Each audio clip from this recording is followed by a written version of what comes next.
Hi, welcome back guys. This is your sensei, back with another fanfiction. This is the first part of What if Naruto had royal Uzumaki power? Now before starting, please give this video a like and subscribe to the channel if you want more videos like this. Now let's get into the fanfic. After the failure to bring back Sasuke Uchiha, Jiraiya, the legendary Sannin, decided to take Naruto on a 3-year training journey outside the village. For Naruto, this was a second chance to become stronger and rescue his best friend, who had fallen into darkness. During their training, Naruto became more serious than usual. He discovered many hidden truths, including his royal lineage as a member of the main family of Uzumaki, making him the prince of Uzumaki and a future king. He also learned that the village he considered home, for which he was willing to give his life to protect, was filled with traitors. Now he understood why his best friend had deserted Konoha. The betrayal led the Uchiha clan to consider a coup against the village. Now, after 3 years, he set foot back in the village. He had trained with the man he trusted to help him improve, which was ironic, as he had grown stronger with the help of his clan members rather than the one who promised to train him. He sighed as he walked, observing the changes in the village. Jiraiya looked at Naruto with a raised eyebrow and reminded him that he had said he would greet his friends upon arrival. Naruto replied that he wasn't in a hurry to see them, as it wasn't like they would miss him. Jiraiya noted how much Naruto had changed. He was no longer the boy who shouted about becoming Hokage. Naruto acknowledged his growth, stating he wouldn't remain a fool forever and that the journey had helped him mature. As they continued through the village, the villagers looked on, surprised by the transformation of the blonde. Near the center, they encountered his teammates and the boy he had taken under his wing years ago. Konohamaru greeted him joyfully, and Sakura, a bit nervous and blushing, asked how she looked. Naruto, not noticing any change, unintentionally irritated her, leading to a playful exchange where Sakura demonstrated a new jutsu, transforming briefly into a more attractive version of herself. Jiraiya was taken aback, and Naruto, while trying to maintain composure, reminded Sakura not to hit him, as he was no longer the same boy she used to bully. Sakura quickly nodded, feeling a shiver run down her spine. A couple of hours later, they stood in the Hokage's office, waiting for Tsunade to announce their new teammate and the challenges they would face. As evening approached, Kakashi was hiding, preparing for a surprise attack from his students.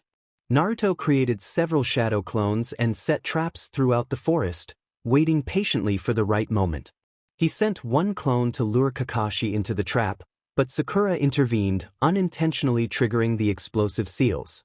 Tsunade, Jiraiya, and Sakura were astonished by the explosion, while Kakashi, surprised by the turn of events, realized he owed his awareness to Sakura's intervention. He noticed Naruto from a distance, who was frowning and then smiled in a way that sent chills down Kakashi's spine. Naruto approached, hands in his pockets, suggesting it was time to stop playing around and get serious. Kakashi agreed, feeling a sense of unease at what Naruto was capable of. He instructed them to attack him as if they wanted to win. As Naruto closed his eyes for a moment, he opened them again, surprising Sakura as he began forming hand seals for a technique she had never seen before. With a shout, Naruto unleashed a powerful jutsu that caused the ground beneath him to glow and trees to fall around them, sliced in half. Kakashi and the others leaped into the air, using chakra to avoid the onslaught. When the chaos settled, they landed on the fallen trunks, astonished by what they had witnessed. Naruto, with a serious expression, looked at them, while Sakura was in shock at how much stronger her teammate had become. Kakashi, regaining his composure, raised his hands in surrender, praising Naruto's impressive power and acknowledging Sakura's strength as well. Tsunade, with a serious demeanor, instructed Naruto to start planting trees the next morning to restore the forest to its former state. He agreed, rolling his eyes at her stern expression. A week passed since Naruto returned to the village, during which he avoided everyone he once called friends. He was resting at home when a green and brown frog appeared before him, announcing that it had news. Naruto, curious, sat up on his bed, eager to hear what it had discovered. The frog revealed that the Uchiha clan had been massacred by orders from Danzo, with the third Hokage's approval. Naruto urged the frog to continue, wanting to know more about the shocking revelations. Naruto received a scroll and began to read it, his face displaying contained fury. He realized he had been deceived all this time. He thought about reclaiming his rights as Prince Uzumaki, feeling that the elders were no longer a threat. The frog nodded and left, while Naruto lay back on his bed, contemplating his next move. An hour later he left his house to head to the Hokage Tower. Just as he was about to open the door, it was knocked on. He asked coldly what was happening. The pink-haired girl nervously informed him that Tsunade wanted them at the Hokage Tower. He responded with indifference, no longer wishing to hide his true personality, and urged her to walk faster. She thought to herself that something was off about his behavior as she followed him. Soon, they were at the Hokage Tower waiting for Kakashi. When he arrived, Tsunade proceeded to explain the mission and the situation in Suna. They needed to go to Suna to rescue the Kazekage. Muro, surprised, asked what had happened to Gaara. Tsunade explained that he had been kidnapped by 2 members of Akatsuki, and Kankuro had been poisoned while trying to follow them and was in critical condition. They needed to leave immediately. Kakashi and Sakura left, leaving Naruto still in the office. Tsunade raised an eyebrow and asked if he wanted to say something. He replied that he wanted her to gather all the council and clan members for a meeting the day after they returned. When she asked why, he simply told her to do it and left for home. 3 days later, he stood at the gates of Suna, being greeted by Becky. Temari rushed to the infirmary to check on her brother, while Sakura began working to remove the poison. Naruto took a seat in the waiting area, observing Sakura as she worked. He closed his eyes, concentrating to locate the red-haired Kazekage. After what felt like an eternity, he found him on the coasts of the land of water and earth. Upon opening his eyes, he saw Kakashi and Sakura, the latter frowning in annoyance, telling him he couldn't sleep during a mission. Naruto ignored her and insisted they needed to gather information to reach the Kazekage as quickly as possible. Sakura controlled her urge to hit him, and Naruto nodded, already aware of Gaara's location. It took them another day to gather the necessary information, which was becoming increasingly irritating for Naruto, especially with Sakura's constant chatter. He thought to himself that he understood why Sasuke found her annoying. He was fed up with her endless talking. Sakura, confused and irritated, asked what he had said. Kakashi, serious, told her to be quiet for her own good. After a while, they arrived at a cave that was sealed with a difficult barrier. Naruto observed it for a moment. Kakashi was about to speak when he noticed Naruto rolling up his sleeves, revealing containment seals on his wrists.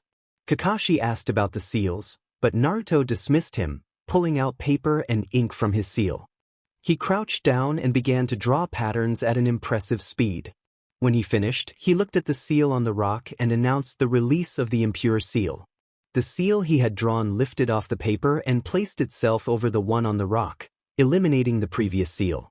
He then suggested they either break or move the rock to enter, turning to Sakura, who was astonished by his earlier actions. Kakashi and Sakura watched in amazement as Naruto sighed and touched Sakura's shoulder, urging her to destroy the rock blocking their path. Once they regained their focus, they concentrated on rescuing the Kazekage. Upon entering, they found a long-haired blonde and a puppeteer, whom they suspected were responsible for Gaara's kidnapping. The battle began, with the blonde fleeing while Kakashi and Naruto pursued him. Sakura engaged the puppeteer with all her strength. As they distanced themselves, Deidara created explosive bugs and dropped them to explode near Naruto and Kakashi.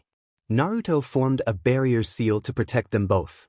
The chase lasted several minutes until Naruto managed to touch the fleeing blonde, using a sealing technique to immobilize him. Furious, Naruto demanded to know what they had done to Gaara.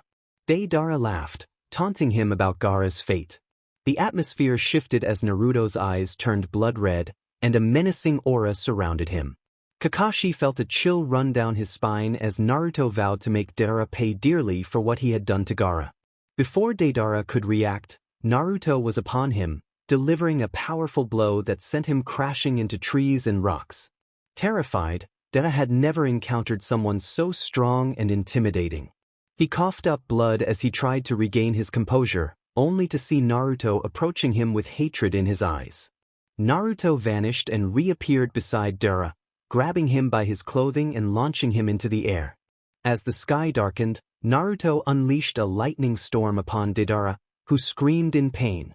Kakashi watched in disbelief as Deidara's lifeless body plummeted to the ground. Naruto was not the same as before. It was as if another person had taken over his body. Hours later, Team 9 arrived to assist with the mission. Although they were a bit late, they found everything under control, with a lifeless redhead lying in the clearing. An elderly woman named Shio, who had come with the other Suna shinobi, began to perform a forbidden seal known to very few. Seeing that the elderly woman looked tired, Naruto approached her and helped by channeling his chakra to ensure the jutsu's success. After a while, the redhead opened his aquamarine eyes, observing everyone with confusion.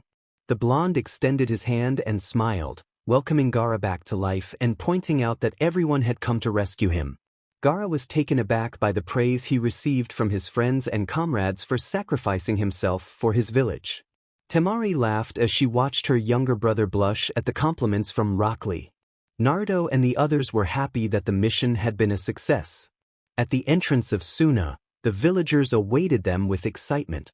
Gaara requested a moment of silence for Grandma Shio, and silence reigned for a few minutes. The next day, Gaara, Temari, Kankuro, Team 9, and Team 7 gathered to bid farewell to the elderly woman. Gaara expressed his gratitude to Naruto and the others, acknowledging that without their help, he would not be alive, and he owed it to Grandma Shio. Naruto replied that he had done it willingly, and they needed to leave as the Hokage was waiting for them. They said their goodbyes and departed from the village of Suna. As they walked, Naruto contemplated what would happen when they returned to the village. Kakashi observed him, noting that since returning from training, Naruto had been acting differently. He sighed and called out to Naruto, capturing the attention of the others. Naruto sighed again, feeling fatigued, and responded to Kakashi's inquiry about the sealing jutsu he had used earlier. He explained that during his training journey, he had discovered many things that had been hidden from him, and if Kakashi wanted to know more, he should attend the meeting that the Hokage would call when they arrived home. He mentioned that the jutsu was from his clan and quickened his pace. The others were surprised by Naruto's serious demeanor, especially since he addressed Kakashi by his last name rather than as sensei. Meanwhile, a little distance from Orochimaru's hideout, Karin, Sasuke, Yugo, and Suigetsu found themselves in an abandoned shack. Karin remained distant and thoughtful, which did not go unnoticed by the boys. Sasuke raised an eyebrow as he observed her glancing in a particular direction. He sighed and looked at his teammates, who averted their gazes, not wanting to ask. Sasuke finally broke the silence, asking Karin what was bothering her, surprising everyone, including Karin. She hesitated but insisted it was nothing. Suigetsu encouraged her to share, stating that they were a team and could help her. Yugo agreed, urging her not to keep her problems to herself. Karin sighed and revealed that a few days ago, the symbol of the Uzumaki clan had appeared in that direction. She recalled her mother telling her that when the Prince of Yuzu appeared, he would release the seal so that all surviving Uzumaki could return to the island of the Whirlpool. She expressed her uncertainty about returning to be with her people, admitting she didn't want to leave her friends. Yugo and Suigetsu exchanged glances before looking at Sasuke, who was watching Karin intently. Sasuke, still focused on his own quest for vengeance, decided to support her. He told her that if she wanted to go, they wouldn't stop her, emphasizing their bond as a team. He offered her a small smile that went unnoticed. Karin smiled brightly, tears welling in her red eyes as she thanked Sasuke and Yugo, playfully calling Yugo an idiot. Yugo jokingly asked her to express her gratitude without insults. Sasuke reflected on his former team, especially the blonde Uzumaki who had always been a rival, and despite his denial he found it enjoyable to have been part of that team. A couple of days later, they arrived at the entrance of the village. Guy carried Kakashi on his back, who was nearly fainting from chakra exhaustion. Naruto followed behind, serious and focused, having learned much during his training in Yuzu. He sensed that the attack the previous night was no coincidence and that they were being watched. Kakashi was taken to the hospital while the others reported to the Hokage's tower. Naruto remained alert, feeling the weight of being observed as his sensor abilities warned him of imminent danger. Guy reported that there were no casualties except for Grandma Shio. The Hokage asked if there was anything else she needed to know. Niji mentioned that the night before, while they were resting, they had been attacked. He explained that Naruto was targeted while the rest of them were immobilized to prevent interference. Tsunade raised an eyebrow, asking Naruto if he had anything to add. Naruto revealed that they had attempted to eliminate him to prevent him from disclosing secrets that could harm the village's reputation. Tsunade's expression shifted as she concealed her nervousness, and Naruto smiled, challenging her to explain further. Sakura, curious, asked what was happening, but Tsunade dismissed them, telling them they could leave. As they exited the Hokage's office, they wondered what was going on. Inside, Naruto regarded Tsunade coldly, implying that she had wanted to dispose of him before he arrived. Tsunade was taken aback by Naruto's words. She feigned ignorance, asking what he meant. Naruto pressed on, revealing that the Umbu who attacked him were from Konoha, questioning whether they were so afraid of him that they wanted to eliminate him swiftly. Tsunade responded that he was a danger to the village, implying that someone like him didn't deserve to be there. Naruto, feeling the weight of her words, remarked that it sounded like she intended to kill him, calling himself a monster that should never have been born. Tsunade quickly backtracked, but Naruto felt the pain of her judgment and decided it was time to leave. As he walked away, Tsunade remained silent, and moments later, she summoned the most skilled Umbu assassins, assigning them the mission to eliminate Uzumaki Naruto. Hours later, Naruto found himself wandering through the Uchiha district, hands in his pockets, taking in the devastation of the once thriving area. He sighed deeply and continued until he reached the main house. It felt cold and lonely, and he reflected on how much Sasuke had to endure in such a place. He opened the door, which creaked ominously, and stepped inside, observing the portraits on the walls. After exploring the first floor, he ascended to the second floor, where he opened the first door, which led to the main room, Sasuke's parents' bedroom. He noticed a portrait on the nightstand featuring 4 people. He recognized Fugaku and Mikoto Uchiha and marveled at Sasuke's inherited beauty. The 4th person was Itachi Uchiha, the one who had brought tragedy to their clan. He studied the portrait for a moment before storing it in his wrist seal. Curiosity led him to open a slightly ajar drawer, where he found 2 letters, one from Mikoto and another from Fugaku, addressed to Sasuke. He decided that Sasuke should have them and tucked them away. He moved to the next room, labeled Itachi, and upon entering he discovered a space filled with weapons and clan scrolls. On the bed, he found another letter, which he took with him. In the final room, marked with Sasuke's name, he spotted a green dragon plushie on the floor among scattered toy weapons. He chuckled to himself, realizing the irony of being called disorganized. After a moment's hesitation, he left the plushie behind but felt a tug at his heart and returned to take it with him. Descending to the ground floor, he entered the study and found intriguing scrolls on fire and lightning techniques. He pocketed a few before approaching the desk, where a scroll caught his eye. It detailed a plan for a coup against Konoha, which surprised him. The scroll revealed Fugaku's declaration of a coup due to the injustices faced after the Kyuubi attack. This new information shocked him. It meant Itachi had slaughtered their clan to protect innocents from being drawn into conflict, leaving Sasuke as the sole survivor. Naruto realized that Sasuke believed his brother to be a heartless killer when the truth was quite the opposite. After securing the scroll and letters, Naruto left the Uchiha mansion and used his father's technique to return home, where he lay down to rest. In the early hours of the morning, he sensed several presences surrounding his apartment. Cautiously, he hid in the bathroom, leaving a clone in his place. Moments later, Umbu agents entered, swiftly dispatching the clone. They declared their mission complete and prepared to leave before dawn. Once they were gone, Naruto emerged from his hiding spot, furious. His hands clenched into fists as he fought to contain his rage.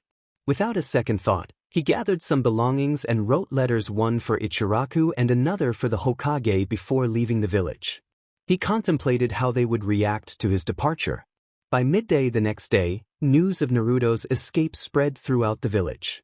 In the Hokage's office, Tsunade gripped the letter tightly, her anger boiling. She read Naruto's message, which expressed his disdain for her attempts on his life and her betrayal. He warned that he would be far from Konoha by the time she read it and vowed that those responsible for his family's suffering would pay dearly. He also mentioned that Sasuke would learn the truth about the massacre of his clan, hinting at the potential for destruction that lay ahead. Tsunade's eyes widened in shock at the signature, and she immediately summoned all her shonin and jonin to her office. Within 15 minutes, they stood waiting for her instructions. She firmly stated that she did not want questions. She wanted them to bring Naruto back to the village. He had betrayed Konoha and needed to face the consequences of his actions, especially after taking classified information. After leaving the Hokage's office, Shikamaru pondered Tsunade's words, sensing something was amiss. He knew Naruto well enough to believe that if he had deserted, there must be a compelling reason behind it. His thoughts began to give him a headache. Niji, standing beside him, whispered that something was not right. He suggested that either the Hokage was hiding something or Naruto truly was a deserter. Shikamaru was surprised by Niji's insinuation, but Niji clarified that Naruto was not the type to betray his village. Shikamaru asked for Niji's conclusion, and Niji speculated that the Hokage was concealing important information, which Naruto had uncovered, leading to the assassination attempts against him. Shikamaru realized they had reached the same conclusion. He had hoped he was not the only one thinking along those lines. As they gathered at the village entrance to embark on their mission, Shikamaru and Niji sensed that something significant was being overlooked. Kakashi also reflected on Iruka's words before their departure. Sakura, Ino, Tenten, and Hinata were lost in their thoughts, while Kiba, Shino, and Choji focused on the need to bring Naruto back. Asuma and Kurenai followed closely behind, contemplating the deductions made by Shikamaru and Niji. They were right, something must have caused Naruto to desert. A week later, Karen and her friends found themselves at the protective wall of the island, where whirlpools and tornadoes of water attacked their adversaries. Sujetsu, frowning, looked at the swirling waters and asked how they would get past, expressing concern that those things would kill them before they crossed. Karen, observing the whirlpools, acknowledged that without Uzumaki blood, they would be targeted as enemies. She decided to use her blood to create a path for them, instructing her friends to stay close to avoid being attacked. Sasuke and the others nodded in agreement. Karen took a short kunai and pricked her hand, allowing a few drops of blood to fall into the water. The whirlpools recognized the Uzumaki blood and parted to let them through. Once across, they could see the wall closing behind them. They walked for a few minutes until they spotted the island in the distance. In front of them stood several jonin from Yuzu, ready for an attack as they did not recognize the 3 Uzumaki chakra signatures. Karen approached the military commander and bowed, with the others following suit. The commander welcomed her back to Yuzu, stating that her message had been read and accepted by the council, allowing her friends to stay at the mansion. However, he informed them they would be under surveillance, asking if that bothered them. Sasuke replied on behalf of his friends that it was not a problem if it ensured their safety. The commander then instructed them to follow him to the center of the village, as they needed to cross it to reach the mansion. He informed Karen that the prince had ordered her to take charge of the Yuzu hospital and the planning of medicinal crops upon her arrival. Karen, serious and with an expression that surprised her friends, stated she would begin first thing in the morning. For that day, she wanted to rest and set some rules for her friends to avoid causing trouble. The commander agreed. Sujetsu wanted to ask more questions, but a glance from Karen silenced him immediately. As they walked through the streets of Yuzu, Sasuke, Sujetsu, and Yugo observed the happy faces of the villagers who greeted them with bows. A child approached Sasuke, handing him a necklace with the Uzumaki symbol. He was about to respond when Karen shook her head. Upon arrival, they saw a mansion under construction, which still looked beautiful. They entered and were shown to their rooms to rest for a while. Dinner arrived, and the guests were served in their quarters. By evening, Karen finally saw her friends since their arrival. She explained many things that they accepted reluctantly. However, Sasuke was not keen on staying for long and made his feelings known. Karen sighed, realizing there was little she could do about it. It was his decision. She told him it was fine and that she wouldn't try to change his mind, but she asked him to at least stay for a month until he gained their trust and could come and go freely. Sasuke agreed, expressing his desire to help with something or train rather than just observe. Suigetsu chimed in, stating they couldn't just sit back and let Karen do everything. He expressed curiosity about the prince. Yugo supported Suigetsu, adding that they would help as long as it didn't bother Karen's clan. Karen smiled at her friends, saying she would speak with Tanako to see what he thought. The three nodded in agreement. The next morning, Tanako arrived in the dining room to assign tasks to the guests. Yugo was assigned to the cultivation fields, where he would use his knowledge of plants to care for them. Suigetsu was taken to the training grounds to assist with the new genin.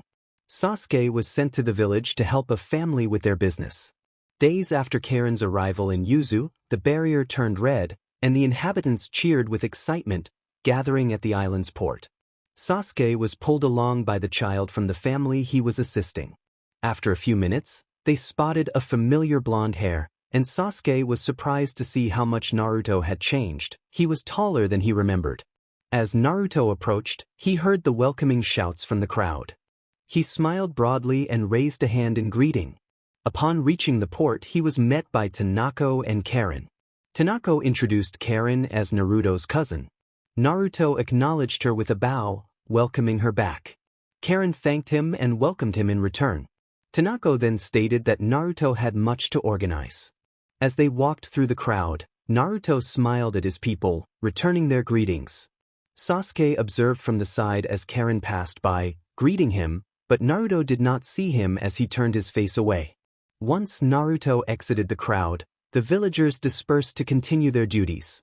The child with Sasuke ran home to tell his parents that the prince had returned. Sasuke remained standing, still surprised by the turn of events. In the mansion, which also housed the Kage Tower, Naruto took his place behind the Tanako provided him with a summary of the residents of Yuzu and those still missing. He mentioned that they still needed to find Nagato, the son of a military family, who had survived the massacre but whose whereabouts were unknown. Naruto resolved to personally search for Nagato, stating that he was family and they could not abandon him. Tanako recommended forming an alliance with Kumo or Suna, as they were strong villages and it would be wise to have influence outside Yuzu. Naruto agreed to first approach Suna, mentioning that the Kazekage was a friend and would not refuse an alliance. Tanako then excused himself, needing to supervise the training of the genin for the upcoming Chunin exams. Karen and Naruto were left alone, and he asked her what she had been up to. Karen replied that not much had happened since they last saw each other.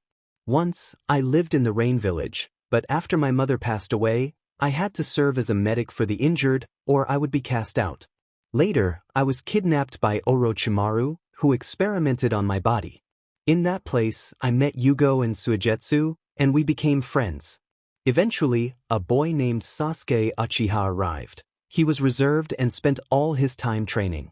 Over time, we grew closer, but he still hasn't left because of his quest for revenge." Naruto felt lost when he heard the name of his friend, wondering if it was the same Sasuke. Karen, confused, nodded in response to his question about Sasuke's arrival. She explained that he had come with her, along with Yugo and Suigetsu, but after a month, he planned to leave in search of his brother. Naruto asked if she wanted to meet them, and she agreed, hoping it was the Sasuke she knew. Karen mentioned that the hospital was doing well, with only a few patients due to injuries or illnesses. She shared a light moment about a mother who had recently given birth to a sweet baby. After a brief conversation, she excused herself to attend to an unexpected situation at the hospital, leaving Naruto and the others behind. As the night fell, Naruto still hadn't arrived for dinner. Just as everyone was about to start, an ambulance arrived, delivering a message to Karen. She read it, sighed, and stood up to leave, asking the others to be polite to her cousin when he arrived. After she left, Suigetsu finished his meal and went to his room, leaving Sasuke alone in the dining area. Just as he was about to leave, a blonde figure entered, and they exchanged glances.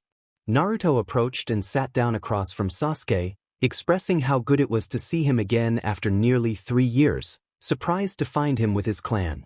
Sasuke acknowledged that he hadn't expected Naruto to be someone important in the village, and he wondered if he would be cast out for being a renegade.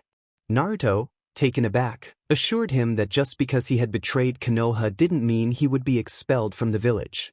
He offered Sasuke a place to stay for as long as he needed and even suggested finding a part of the island for him to claim in order to restore his clan, if he had nowhere else to go. Sasuke questioned why Naruto would do that, insisting they weren't friends. Naruto reminded him that he was the only one who could bear Sasuke's hatred and had intended to find him and bring him back to Konoha. However, circumstances had changed, and he had decided against it. Sasuke felt a pang of pain at the thought of Naruto giving up on him, but Naruto clarified that he hadn't given up. He simply didn't want to bring Sasuke back to a village that had deceived him. He expressed that he couldn't leave Sasuke alone, as he was his guide and reason to continue fighting in a world filled with hatred. Sasuke's heart raced at Naruto's words, and a faint blush crept onto his cheeks, unnoticed by Naruto. As they shared a meal, they talked about trivial matters, enjoying each other's company. The next day in Yuzu, the sun shone brightly through the window, waking Sasuke from his slumber. He groaned at the light and sat up, stretching. He had slept better than he had in a long time, perhaps since before the massacre of his clan. After getting ready for the day, he made his way to the dining area, where he found Yugo looking serious and Suigetsu unable to move due to a seal Naruto had placed on him. Sasuke approached, confused about the situation. Yugo explained the predicament, and Naruto, serious, asked if Sasuke knew him. Sasuke sighed, confirming they had worked together in the past before he left. Naruto removed the seal, and Suigetsu expressed disbelief at Sasuke being a prince. Sasuke, annoyed, reminded them to behave, asserting his authority. Naruto introduced himself formally, and Suigetsu and Yugo returned the greeting, albeit with some playful banter about Naruto's reputation. Despite the light-hearted teasing, Sasuke felt a sense of camaraderie forming among them, a feeling he hadn't experienced in a long time. They investigated on their own. Naruto was interrupted by an Umbu who informed him that the council needed his presence. He acknowledged the message and prepared to leave, stating that he would be back for lunch. As he departed, he made it clear to the remaining three that they were to treat him with respect in public or face the consequences. However, he reassured them that they could be more relaxed in private. The three responded in unison, and although Naruto felt a vain throb in his forehead, he chose to let it go.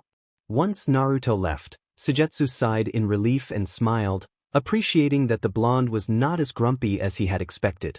He expressed his approval of Naruto to Sasuke, teasing him about their relationship.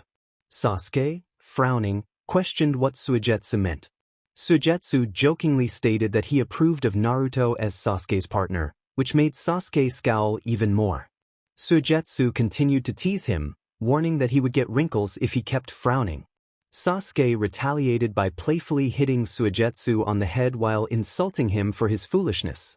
Yugo smiled at their banter, but Karen arrived looking tired and curious about the commotion. She asked Yugo why Sasuke seemed ready to attack Suigetsu.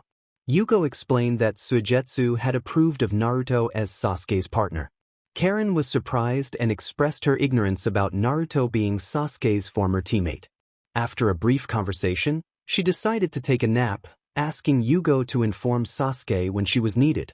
Yugo agreed, and Karen headed to her room, while he planned to eat before heading to the fields.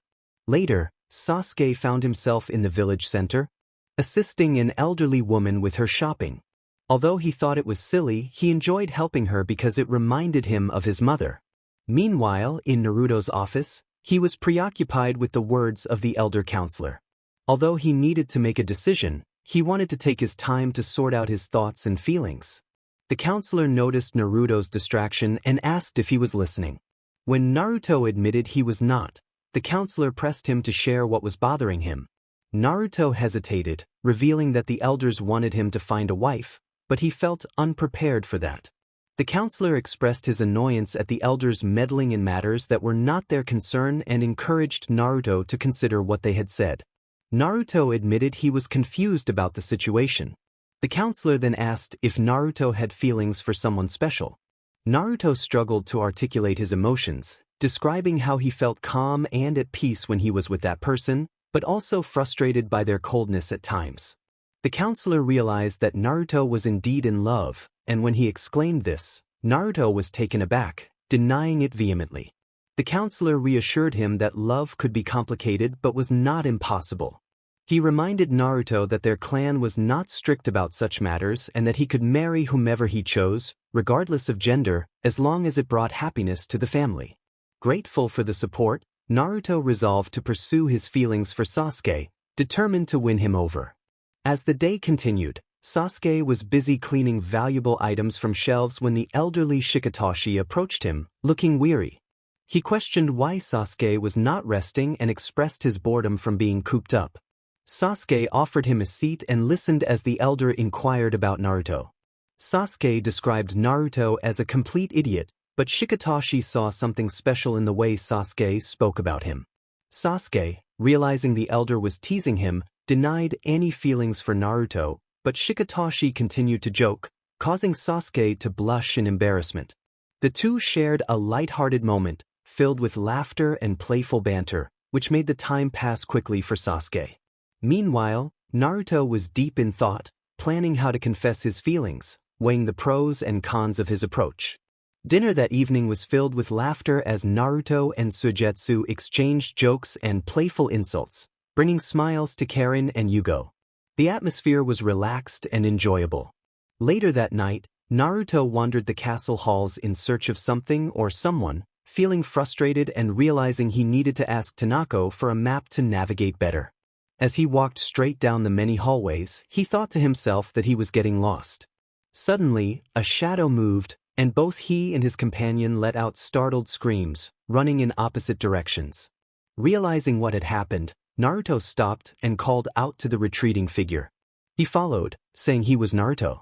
Surprised, the other person responded, asking why Naruto had screamed. Naruto explained that they had both screamed. Embarrassed, he added that it didn't matter. The other person, Suigetsu, mentioned he had just gone to get some water since his own had run out. He showed Naruto a jug filled with water and asked what he was doing outside. Naruto admitted he couldn't sleep and wanted to take a walk.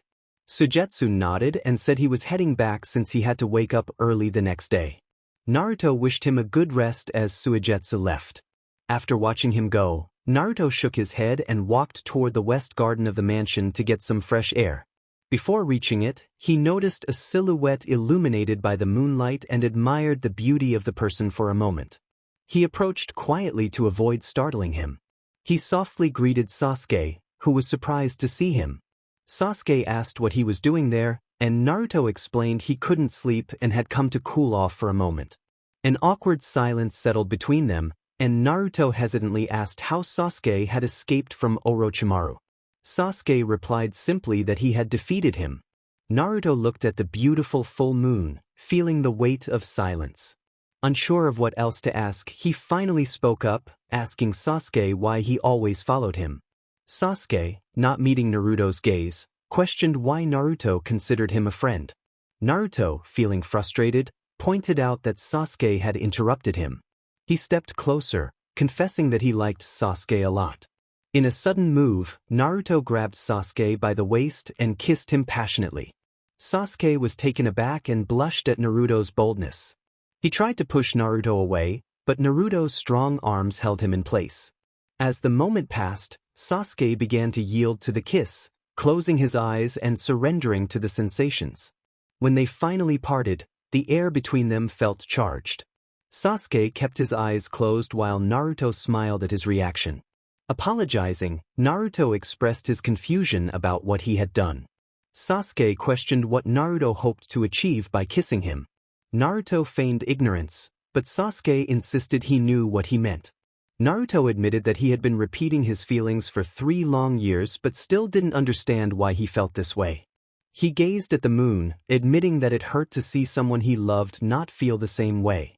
With a sad smile, he turned to leave, stating he would be leaving Yuzu for the Land of Wind the next day and that it was no longer necessary for Sasuke to wait a month for his departure. He wished Sasuke a good rest. As Naruto walked back into the castle, he wiped away a traitorous tear from his cheek. Outside, Sasuke fell to his knees on the grass, his eyes glistening with unshed tears. It hurt to see Naruto leave without saying anything more. The next morning, Naruto departed from Yuzu with his two ANBU guards, his expression serious and cold. ANBU believed that the Uzukage had buried all his emotions, which explained his demeanor. Meanwhile, in Yuzu, Sasuke was having breakfast alone. Karen had left early, Sujetsu had done the same, and Yugo chose to stay in his room. Sasuke maintained a serious expression as he finished his meal and left the dining area. At the entrance, a Jonin awaited him. The Jonin informed Sasuke that the village of Konoha was under attack, but Sasuke dismissed the news, saying it didn't concern him. The Jonin pleaded for him to wait, explaining that Naruto had given him something before leaving for Suna. Handed Sasuke a letter, mentioning that the elder had said he would take the day off. Sasuke accepted the letter, knowing he had nowhere else to go. Staying in the castle would only remind him of the previous night. He decided to walk along the shores of the island to distract himself. After some time, he reached a beach on the other side of the village. Sitting under a palm tree, he watched the waves dance and took out the letter. As he read, a tear rolled down his cheek. He read it multiple times to confirm its authenticity. In the letter, his mother urged him not to hate his brother, explaining that everything had a reason. She expressed her love for him, encouraging him to stay strong and promising that she was proud of him. Sasuke held the letter close, cherishing it as a treasure, and cried for a while.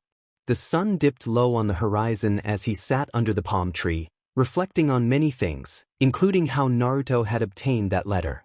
He had no answers, only the hope that Naruto would return from his journey to Suna. Karen, along with their friends, came to find him, bringing food. Sasuke realized he hadn't eaten anything since breakfast. Yugo and Sujetsu shared stories about their day while Karen complained about being exhausted. Sasuke listened quietly, lost in thought. A week passed, and Naruto stood at the entrance of Suna with his ANBU guards. A red-haired, blonde, and brown-haired figure greeted him with a smile.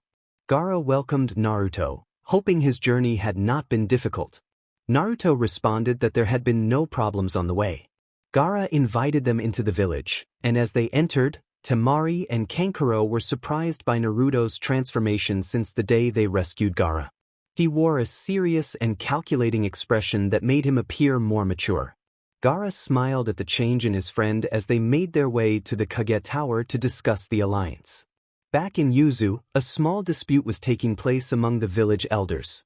Karen, representing Naruto, sat on the left side where the Uzumaki leader's wife should have been. An elder complained about Naruto's absence, questioning where he was. Another elder echoed the sentiment, expressing frustration that Naruto had left the Kage Tower without notice. The advisor explained that Naruto was in Suna, working on the alliance treaty with the Kazekage. The elder insisted that Naruto hadn't informed them about his plans, but the advisor reminded them that he was not obligated to do so. Naruto was the Uzukage, and he had the freedom to make his own choices. Karen watched the discussion with boredom, tired of hearing them argue, and asked what was happening. 2 days after Naruto returned to Yuzu, it was proposed that he should marry. He had the option to choose someone himself or let someone else choose for him, and he had a week to give an answer, but so far, he had not done so, the elder explained. Karen's red eyes widened in surprise. Her cousin had not mentioned anything about it. She thought to herself that Naruto must have a reason for not deciding yet. The advisor confirmed her thoughts, stating that he had been saying that all along. Karen then mentioned that her cousin had left some tasks to find the right one. The elder replied that he had only said he would think about it, but since it had only been a week, the deadline was approaching. Karen realized they wanted to find a wife for her cousin. The elder confirmed this, stating that starting tomorrow, a notice would be sent to the village to register young women aged 16 and older. Karen asked what would happen if boys also registered. The elder reassured her that their clan did not follow a strict marriage law. Anyone could marry whomever they wanted. Karen nodded in agreement, and the meeting concluded an hour later. She left the meeting room to head to the hospital and continue her duties. In the castle's training field, Sasuke was training with his katana, throwing shuriken and kunai, and creating shadow clones to attack him.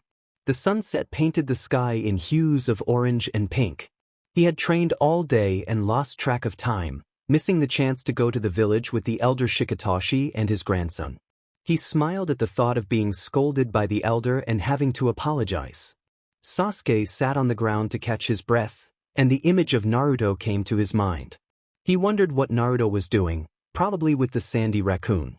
A wave of inexplicable anger washed over him at the thought of them being together, and he sighed heavily. He whispered to the sky that he didn't understand what happened when he was near Naruto. Suddenly, he heard a voice behind him, suggesting that he was in love. Sasuke turned in surprise to see the elder Shikatoshi smiling at him, accompanied by his grandson. The elder expressed concern for Sasuke since he hadn't gone to the village, and the boy added that they had come to check on him. The elder smiled sincerely, and Sasuke returned a playful grin, surprised by their concern. When asked what was troubling him, Sasuke insisted it was nothing. The elder, having known him for a short time, considered him like a grandson and part of the family. He encouraged Sasuke to share what was on his mind. Sasuke remained silent for a moment, contemplating his feelings. He sighed and looked at the elder, then away, admitting that he thought he liked someone but felt confused. The elder understood and asked what he felt when he was with that person. Sasuke struggled to articulate his emotions, mentioning joy, peace, tranquility, protection, anger, and sadness. The elder smiled, suggesting that Sasuke loved this person. Sasuke questioned how that could be. The elder shared his own experience of being separated from his late wife, explaining that the feeling of love remained even after years. He encouraged Sasuke to reflect on when he started feeling this way about the person he liked, suggesting it was not a recent development.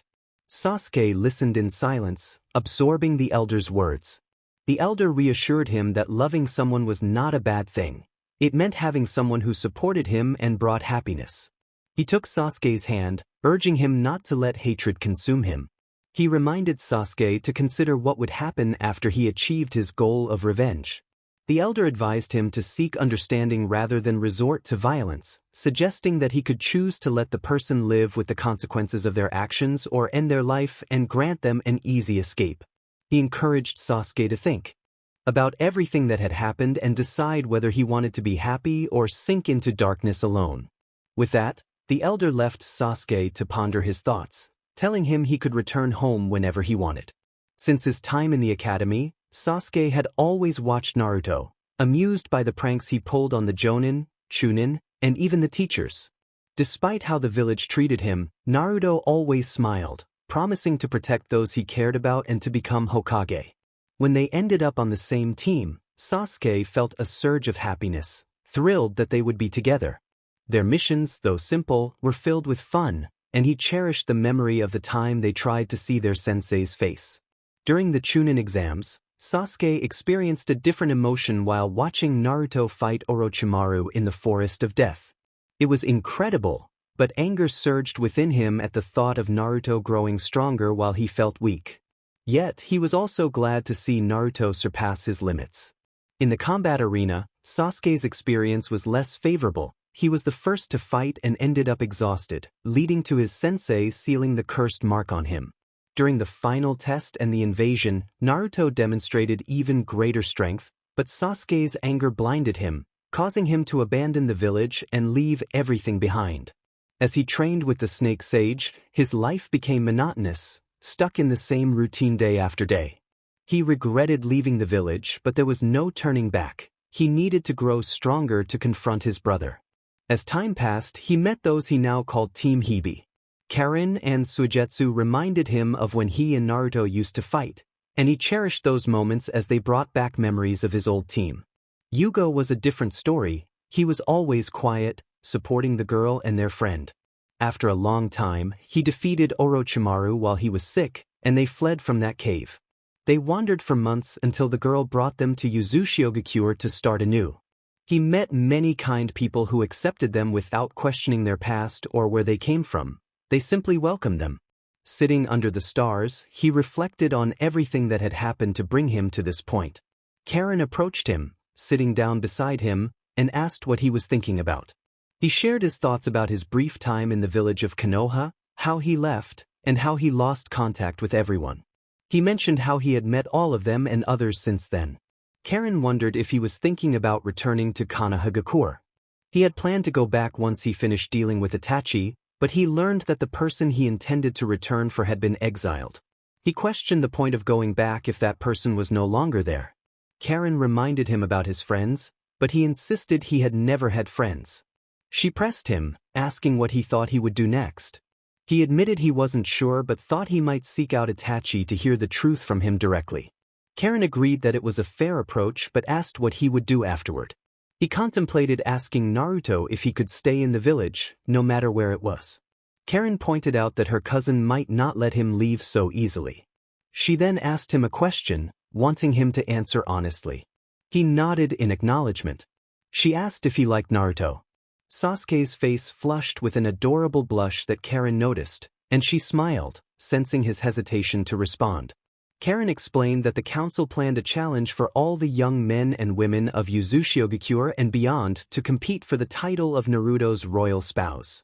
She warned him that if he didn't decide soon, someone else might take Naruto away from him. Sasuke was taken aback by the seriousness of her words and realized he didn't want to lose Naruto. Karen urged him to consider the implications of winning the challenge. If he succeeded, he wouldn't just prove himself but would also be introduced to the other Kages as Naruto's queen. She emphasized that if anything happened to him, the entire village would rally to retrieve him. She left him with that thought, satisfied with the idea of watching Sasuke fight for the title. Meanwhile, in Konoha, the villagers were suffering greatly. The fifth Hokage had fallen into a temporary coma after a fierce battle with Akatsuki, leaving Danzo in control of the village, which deteriorated further. The fire daimyo, witnessing this devastation, sought help from Suna. The wind daimyo coldly inquired about the situation, surprised by the lack of warmth in the conversation. He questioned why the fire daimyo was so distant, asserting that he had not broken any agreements. The wind daimyo pressed for an explanation regarding the exile and near assassination of the Jinchuriki of the Kyuubi. The fire daimyo insisted that his village had done no such thing and that the Jinchuriki was still in Konoha. The wind daimyo expressed pity for his ignorance, revealing that the Hokage had exiled Naruto Uzumaki, who was now a Kage in another village. The fire daimyo was shocked and immediately ordered an investigation into the matter. Setting that aside, he requested assistance for the reconstruction of Konoha. The wind daimyo agreed to help as a gesture of their long-standing friendship, promising to speak with his Kage about sending shinobi with supplies and support for rebuilding efforts. It took him a month in Suna, and he would have returned sooner if not for being invited to Temari's promotion party. He had a great time and even met a lovely girl, though it was unfortunate that his feelings were not reciprocated due to his orientation. He also had a meeting with the fire daimyo, arranged by Gaara, and was pleased to see him, recalling that the man had always treated him well. Upon arriving in Uzumaki, he was greeted by a crowd of girls and boys waiting for him, which made him feel overwhelmed. In the shared living area of his new home, he found Sasuke, along with Suigetsu and Yugo. Sasuke teased him about running away from a horde of zombies, which made him grimace. He expressed his frustration about the crowd outside and how the council had gathered everyone for him to choose a spouse. Sasuke and Suigetsu exchanged playful banter, with Suigetsu joking about the competition involving Naruto. Sasuke, embarrassed, insisted he wasn't participating for Suigetsu's sake, and they all shared a laugh, lightening the mood. The next morning, all the candidates were preparing breakfast for Naruto. Sasuke took pride in making a nutritious meal, including an extra bowl of pork ramen. The aroma of delicious food filled the air as he moved gracefully in the kitchen, ensuring everything was just right. When Naruto arrived, he was surprised to see so many people cooking, especially Sasuke, who was placing a bowl on his tray. Naruto Uzumaki took a seat at the table, sampling each dish served to him. Some he merely tasted and shook his head at, finding them either too salty, lacking salt, or undercooked. They were promptly removed. With 3 dishes left before it was time for the dark-haired one, Naruto felt he could eat no more. Everything he had been served was too greasy or poorly seasoned. Finally, it was time for the dark-haired dish, and Naruto looked at it with a mix of dread and hope. He rubbed his stomach and pleaded silently for it to be the last. He was told that he still had more to eat, and the chef smiled sympathetically, encouraging him to enjoy it. If he hadn't changed his eating habits, dessert would be a challenge. When he saw the dish was made entirely of vegetables, he grimaced, expressing his dislike for them. The chef, however, assured him that he knew how to make them enjoyable and urged him to try. Reluctantly, Naruto took a bite and was pleasantly surprised. It was delicious, and the vegetables were hardly noticeable. The chef revealed that he remembered their childhood meals together, which brought back fond memories for Naruto. As he finished his breakfast, the chef presented him with a covered bowl, revealing his favorite dish, ramen. Naruto was grateful, feeling that this was what he had been missing. Just as he was about to dig in, a blonde girl stormed in, knocking the ramen out of Naruto's hands and demanding he move aside for the future queen. Naruto, feeling protective, warned her not to strike the chef again, threatening to take action if she did. He declared her disqualified for her arrogance and insisted that he did not want a partner who belittled others. He ordered the guards to escort her out of his mansion. The guards complied, and the defeated girl left without a word, realizing she did not possess what Naruto sought. The competition continued, but Naruto was tired of it all. He knew who he wanted to marry and dismissed everyone else, glaring at the advisors. They quickly left, eager to avoid Naruto's wrath. Stepping outside into the gardens, he contemplated many things, including severing ties with Konoha and ensuring the safety of his loved ones. The day was warm, and it took him several hours to calm down. Sasuke approached him, asking if he was all right, noticing Naruto had been walking in circles. Naruto admitted he had been distracted, reflecting on his training journey with Jiraiya. He shared how, after a year of training, Jiraiya had disappeared for days, leaving him alone. Out of boredom, he wandered the village and overheard a fortune teller, which piqued his curiosity. He recounted how the fortune teller had recognized him as a prince and how he had spent money to learn more, eventually uncovering valuable information. After a week, he had set off in search of answers, which took months. He found ruins and a seal base, where he discovered a scroll addressed to him as a prince. Sasuke listened intently, and Naruto explained how he had trained hard to reach this point, mentioning a person who had helped him with espionage and rebuilding the village. Sasuke was intrigued by Naruto's journey, feeling a mix of emotions as he learned about the challenges Naruto faced. He expressed his confusion regarding his brother Itachi, and Naruto encouraged him to seek the truth. Sasuke felt overwhelmed and vulnerable, expressing his fears of being alone and missing his family. Naruto reassured him that he was not alone, reminding him of their friends and his unwavering support. As Sasuke shed tears, Naruto comforted him, stroking his back. Once Sasuke calmed down, they began to share lighter memories, laughing about their past missions, particularly one where they had to recover a treasure and ended up stuck together for days, sharing a kiss. Their laughter echoed through the garden, a reminder of their unbreakable bond.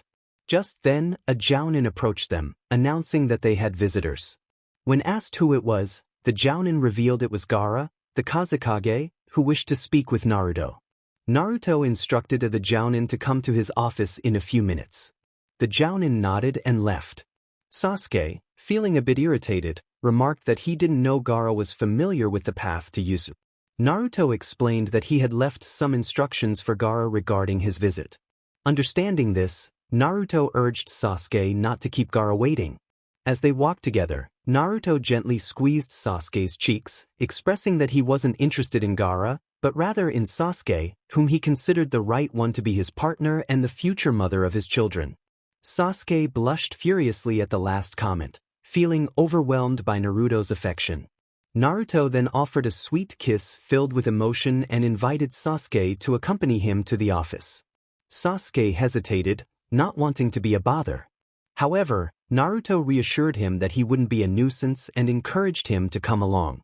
Taking Naruto's arm, Sasuke blushed as they entered the mansion, where several Jounin and Chunin on guard duty bowed in respect. The staff were pleased to see their Kage taking an interest in Sasuke, who had always been kind and supportive towards them. Upon reaching the office, a Jounin opened the door for them. Inside, a red-haired man and a blonde woman were seated on a couch. They stood up upon seeing Naruto and Sasuke. Gaara raised an eyebrow at Sasuke, while the blonde woman looked surprised. Naruto greeted them warmly, introducing Sasuke as his future partner. Gaara and Temari were taken aback by Sasuke's polite demeanor and elegance, noting that this was not the same Sasuke they had encountered during the Chunin exams. Temari introduced herself and expressed her pleasure in meeting Sasuke, who responded graciously. Gaara then shifted the conversation to the matter at hand, suggesting they discuss it privately. Naruto and Sasuke exchanged glances before Naruto agreed to leave. Sasuke, feeling a bit shy, excused himself, bowing to Gaara and Temari as he left. He expressed his pleasure in having them visit Yuzu and promised to send them tea. Naruto quickly kissed Sasuke on the lips, making both Sasuke and Gaara blush. Sasuke whispered that he loved Naruto, and Gaara offered to accompany him, noting that the discussion between his brother and Naruto was private. As they exited the office, Naruto sighed, revealing to Gaara that he hadn't known Sasuke was his partner. Gaara remarked that while Sasuke wasn't a renegade anymore, many were still searching for him. Naruto expressed his deep affection for Sasuke and his determination to marry him, fearing what might happen if anything were to occur to him. A girl entered the room, leaving a couple of teacups before departing. Gaara then turned serious, stating that he wanted to discuss an arranged marriage between their villages. Naruto understood the gravity of Gaara's request, knowing that his village expected him to marry and produce an heir. Gaara explained that he was looking for someone who would love him for who he was, not just his title as Kazekage. Naruto felt conflicted, as he had never allowed his people to be treated as mere bargaining chips. Meanwhile, Sasuke and Temari walked through the village streets at her request, feeling an awkward silence between them. Sasuke suggested they return to the mansion since the silence was uncomfortable. Temari apologized, admitting she didn't know what to talk about. Sasuke encouraged her to introduce herself properly, and she extended her hand, introducing herself as Temari Saburo, the eldest daughter of Raza and the current Kazekage's right hand. Sasuke introduced himself as well, mentioning his past and current status as a shinobi of Yuzu. Temari found it amusing that he didn't fit the stereotype of his background, noting that he appeared more masculine than she expected. Sasuke attributed this to his training over the past few years. Temari then suggested they grab a bite to eat, as she hadn't eaten since their arrival. Sasuke led her to a place known for its delicious dishes, promising she would love it. As they walked, Temari couldn't help but analyze the boy beside her, surprised by how much he had changed since their first meeting during the Chunin exams. Upon arriving, they were greeted by a red-haired waitress with black streaks in her hair. She welcomed Sasuke warmly, and he introduced Temari as a friend of Naruto. The waitress welcomed Temari to Yuzu and hoped she would enjoy her stay. After taking their orders, Temari asked Sasuke where they would go next. He suggested various places, from the beach to hot springs, training fields, and shops for clothing or weapons. Wherever you say. It seemed like the training fields. Of course, no problem. The order arrived, and they ate while discussing weapons and clothing. They paid and left, waving goodbye to Kaori, who waved back. It took them some time to arrive, and once they were in the center, they admired how large it was. Back at the mansion, there was still silence. Naruto didn't know how to respond, while the other was dying of embarrassment over what he had just said to the blonde. Naruto laughed, finding the situation amusing. Gaara, however, was serious about his feelings. Naruto reassured him, saying it was difficult for him too, as he didn't know many who had gone through something similar. He encouraged Gaara, explaining that it wasn't necessary for the person he chose to have faced worse problems than him. Understanding could come from different experiences. Feeling lost, Gaara expressed his confusion, but Naruto urged him to be patient and to find that special someone. Gaara agreed, wondering what he had to lose. Naruto nodded, signaling the end of that topic, and they shifted to discussing other matters related to their villages and mission experiences. As the afternoon progressed, Naruto invited Gaara to dinner at the mansion. Karen arrived from work, accompanied by Suigetsu and Jugo. The three of them went to their rooms to change into more comfortable clothes. Naruto and Gaara waited in the star room when they heard voices coming from the front door. Sasuke and Temari made their entrance after being out all day. Temari discovered that the dark-haired boy was quite friendly and sociable, while Sasuke found in Temari the company he needed, as she didn't care much for fashion or behaving like a lady, which relaxed him. Upon entering the star room, Sasuke frowned at the sight of the redhead sitting on the couch, sipping a drink. Naruto greeted them out of courtesy, asking if they had enjoyed their day. Temari replied with a bow, expressing her happiness about their fun. Gaara, pleased for his sister, urged her to change since dinner was approaching. Sasuke decided to change as well, bowing slightly before leaving. He noted that his clothes had been changed to include the Uzumaki clan logo, which he found puzzling but accepted for now. He bid farewell to Temari in the hallway and headed to his room, letting out a sigh as he entered. He removed his weapons and walked to the wardrobe, opening it to find kimonos, yukatas, and a few formal dresses, all adorned with the Whirlpool logo. He grumbled to himself, annoyed at the thought of wearing such clothing, especially a fitted black dress with blue accents that sparkled with pearls. He muttered under his breath, feeling a mix of embarrassment and intrigue at how nice it looked. Naruto suddenly appeared in the room, startling Sasuke. He apologized for the scare, explaining that he just wanted to check if Sasuke liked the clothes he had chosen. Sasuke took the dress from Naruto, who had picked it up after it fell. He questioned why Naruto had removed his previous clothes without permission. Naruto reassured him that they were still in the wardrobe, sealed away. Sasuke turned away, reminding Naruto that he had left Gaara alone in the star room. Naruto replied that Gaara was with a clone and not alone at all. Sasuke, realizing this, told Naruto to leave his room, shutting the door in his face and feeling a mix of annoyance and amusement. The night passed with conversations among Temari, Karin, Suigetsu, and Sasuke, while the three other boys discussed their villages and shared experiences. Jugo remained silent, enjoying the chatter. As the clock approached 10, they decided to retire for the night. The next morning, Gaara and Naruto went to the office to continue their work. Sasuke said goodbye to everyone and headed to the village to visit Shikamaru, while Temari dedicated her time to training. Days passed in the blink of an eye. In the land of fire, in the Hidden Leaf village, a brown-haired boy with pearl-like eyes walked angrily through the streets of Konoha, reflecting on what his uncle had told him an hour earlier. In the main hall, the leader of the Hyuga clan sat with his two daughters and his nephew. Breakfast was consumed in silence until Hayashi Hyuga placed his utensils down, capturing everyone's attention. As they all knew, an alliance was being formed between clans to secure powerful heirs.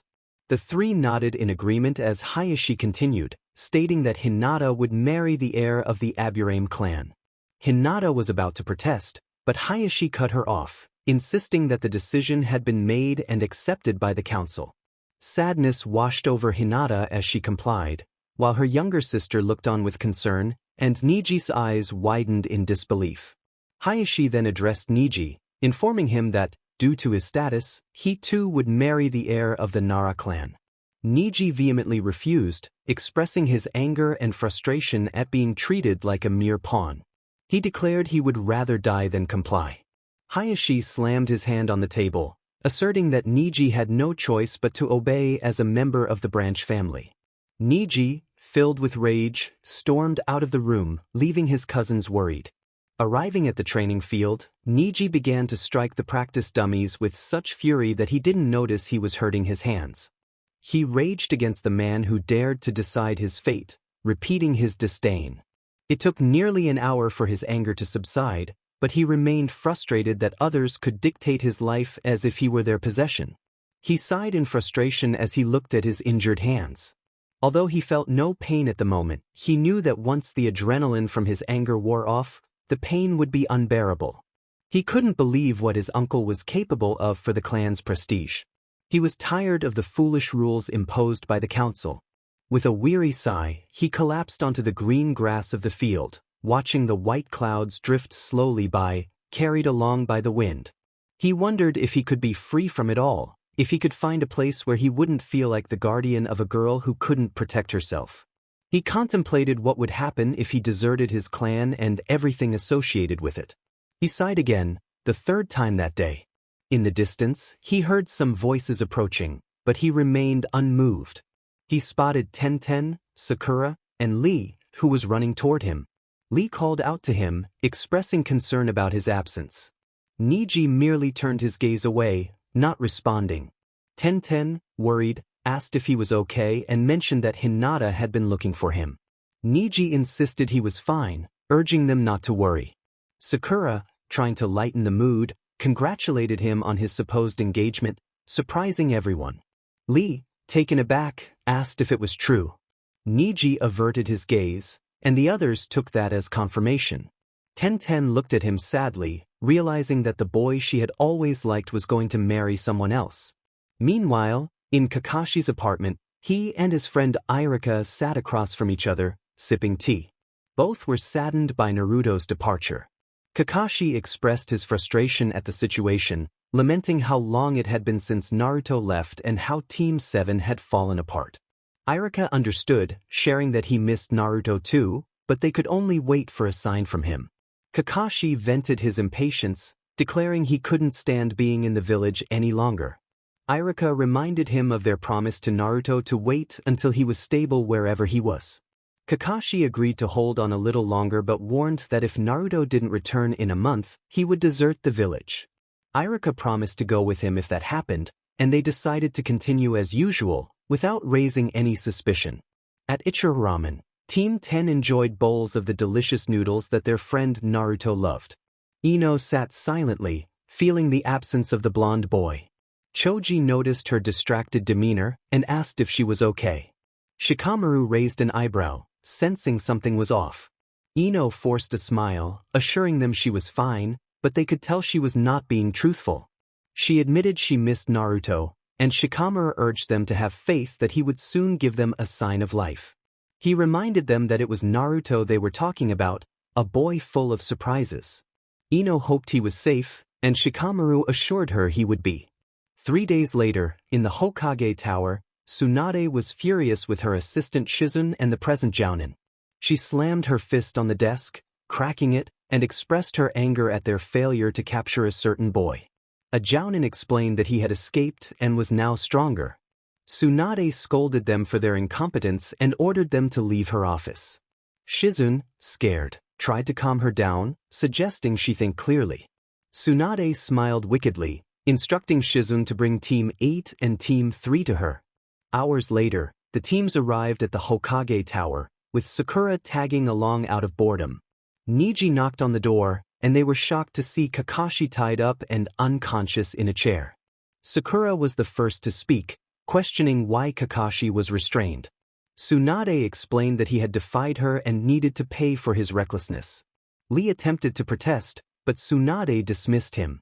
Kiba questioned her decision, but Tsunade remained firm. Hinata nervously urged them not to argue. Tsunade then assigned them the task of bringing Sasuke back to the village, emphasizing that they had 1 month to do so without complications. Shino asked why they were suddenly interested in Sasuke again, but Sakura insisted they would bring him back. Tsunade approved of their determination and sent them on their mission. Once outside the tower, Sakura hurried home to prepare for their departure, excitement bubbling within her. Team 8 and Team 3 watched her go, a bead of sweat trickling down their necks. Kiba remarked that she was the only one still obsessed with the Uchiha, and no one was surprised by that. Naruto looked at the person standing in his office with a serious expression, while the visitor tried to conceal his nerves. He asked coldly why the man wanted asylum in his village. The man explained that he had nowhere else to go and was terrified. Naruto could sense the emotions of those around him and knew the man was not being entirely truthful. He demanded the truth, warning that he would not leave alive if he was lying about infiltrating his village. The man trembled with helplessness, tears welling in his eyes as he confessed his fear. He explained that his village wanted him to get close to Naruto and win his affection, but he was desperate to protect his sister, who would be killed if he failed. Naruto, observing the sincerity in the man's eyes, sighed and acknowledged that he loved someone else but would still help him recover his sister. He instructed the man to send a message to his village, stating that he had fulfilled their request. Naruto also mentioned that he would personally ask for the man's hand from his village leader. The man expressed his gratitude, and Naruto gestured toward the door, allowing him to leave. The man smiled and looked out the window, hoping for the best for Sasuke before continuing his work. At the border of the Land of Fire, a dark-haired figure walked slowly, reflecting on recent events. Days earlier, Gaara and Temari had stood at the port, preparing to leave for the mainland. Gaara thanked Naruto, promising to keep his word, while Naruto reminded him that the doors of the hidden whirlpool were always open. Sasuke, who had remained quiet, exchanged farewells with Gaara, who expressed hope for a future visit. As Sasuke turned to leave, he felt a hand on his waist, causing him to shudder. A voice declared love for him and pleaded for a chance to win his heart. Sasuke remained silent, his eyes betraying a mix of fear, sadness, and happiness. He nodded slowly, but the Uzumaki did not see. 2 days later, Teams 8 and 3 rested by a stream after defeating mercenary bandits. Neji wandered away from his group to think and relax. He found a beautiful meadow filled with flowers, lost in thought, unaware of the figure watching him from a tree. When the figure approached, Neji greeted him calmly, surprised to see Itachi. Itachi explained that he was merely relaxing, having found the organization he belonged to quite stressful. Neji replied that he was not there because he liked the place but simply found it relaxing. After a brief silence, Neji turned to leave without saying goodbye, leaving Itachi with a raised eyebrow. He soon felt another presence behind him, learning that Sasuke was waiting for him at the Uchiha Temple. Meanwhile, back at the camp, Neji returned just as Hinata was standing up, expressing her concern for him. Neji reassured her that he was fine, but Hinata insisted they should worry since he was engaged. Neji snapped at her to be quiet, frustrated by her assumptions. Sakura chimed in, teasing Neji about his upcoming marriage, prompting Hinata to defend him. Kiba intervened, warning Sakura to stop or face consequences from the Byakugan users. In Uzumaki, Naruto frowned at the person before him, asking who they were. The stranger introduced himself as Tobi and claimed to be curious about the village. Naruto demanded he leave or reveal his true intentions. Tobi feigned innocence, but Naruto, sensing deception, insisted on the truth. Tobi then shifted his tone, revealing that Naruto had changed significantly since his time in Konoha. He questioned Naruto's loyalty to the village and the people who trusted him. Naruto stated that he had uncovered many hidden truths and no longer cared about Konoha. Tobi offered to help Naruto with those people, but Naruto was wary, knowing nothing comes without a price. Tobi finally revealed that he wanted the Kyuubi, leaving Naruto suspicious of his true motives. You just have to deliver it and that's it. But the masked figure expressed his reluctance. He threatened to destroy the entire village. The other individual stepped aside, surprised by the boldness of the masked man. He insisted that he was serious, but the response was filled with disdain. It took a lot to gather his people, and he wouldn't let a deranged fool like him come to destroy them. They locked eyes, both filled with fury for different reasons. The masked figure declared he would destroy the village of Konoha, and the other would not be there to protect it. The response was dismissive. He could do whatever he wanted with the village, but if he touched a single hair on his teacher, he would show no mercy.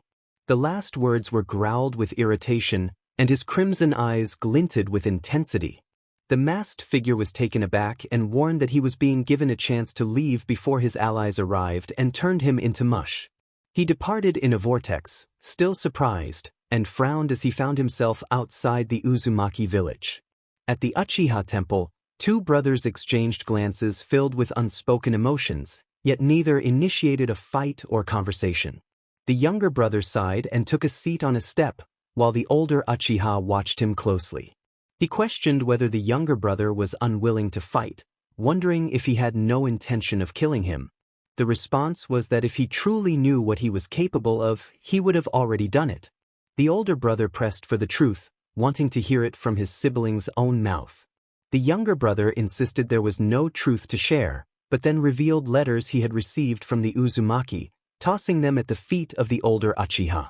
He demanded an explanation, stating that Naruto had found them in their parents' home. As the older brother read the letters, he felt his grip tighten around the paper with each paragraph.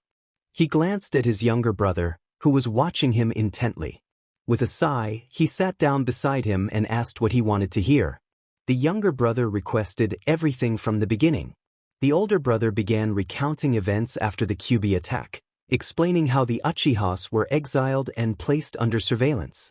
Their father, unable to endure the situation, planned a coup. At that time, he was an umbu under the third Hokage, tasked with watching his clan, while also being assigned to keep an eye on the villagers.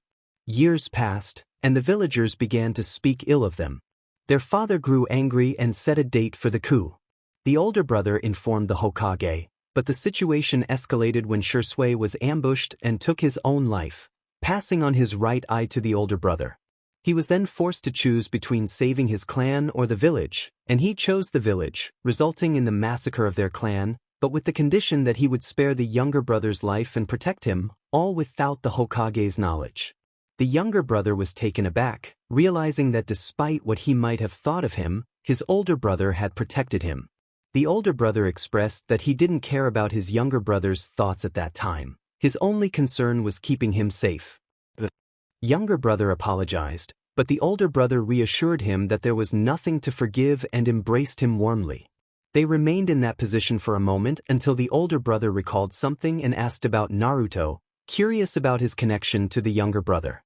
The younger brother blushed and turned his gaze away, not ready to reveal that yet. Meanwhile, a carriage was parked, waiting for the blonde to descend with the boy accompanying him. He reminded the boy of his task, emphasizing that one mistake could cost his sister her life. The boy acknowledged this and promised to follow the plan, assuring the blonde that he would do well. With a smile, the blonde declared it was time for action, and they both climbed into the carriage and departed for their destination. In Yuzu, Karen and her two friends stared seriously at the individuals in front of them. Karen inquired about their identity, and the white-haired man introduced himself as Haiden. Sujetsu growled, questioning what an Akatsuki was doing in their village.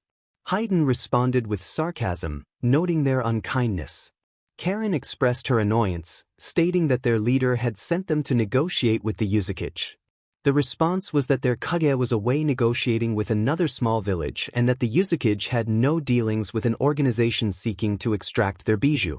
They turned to leave, and Karen wondered how they had found the village.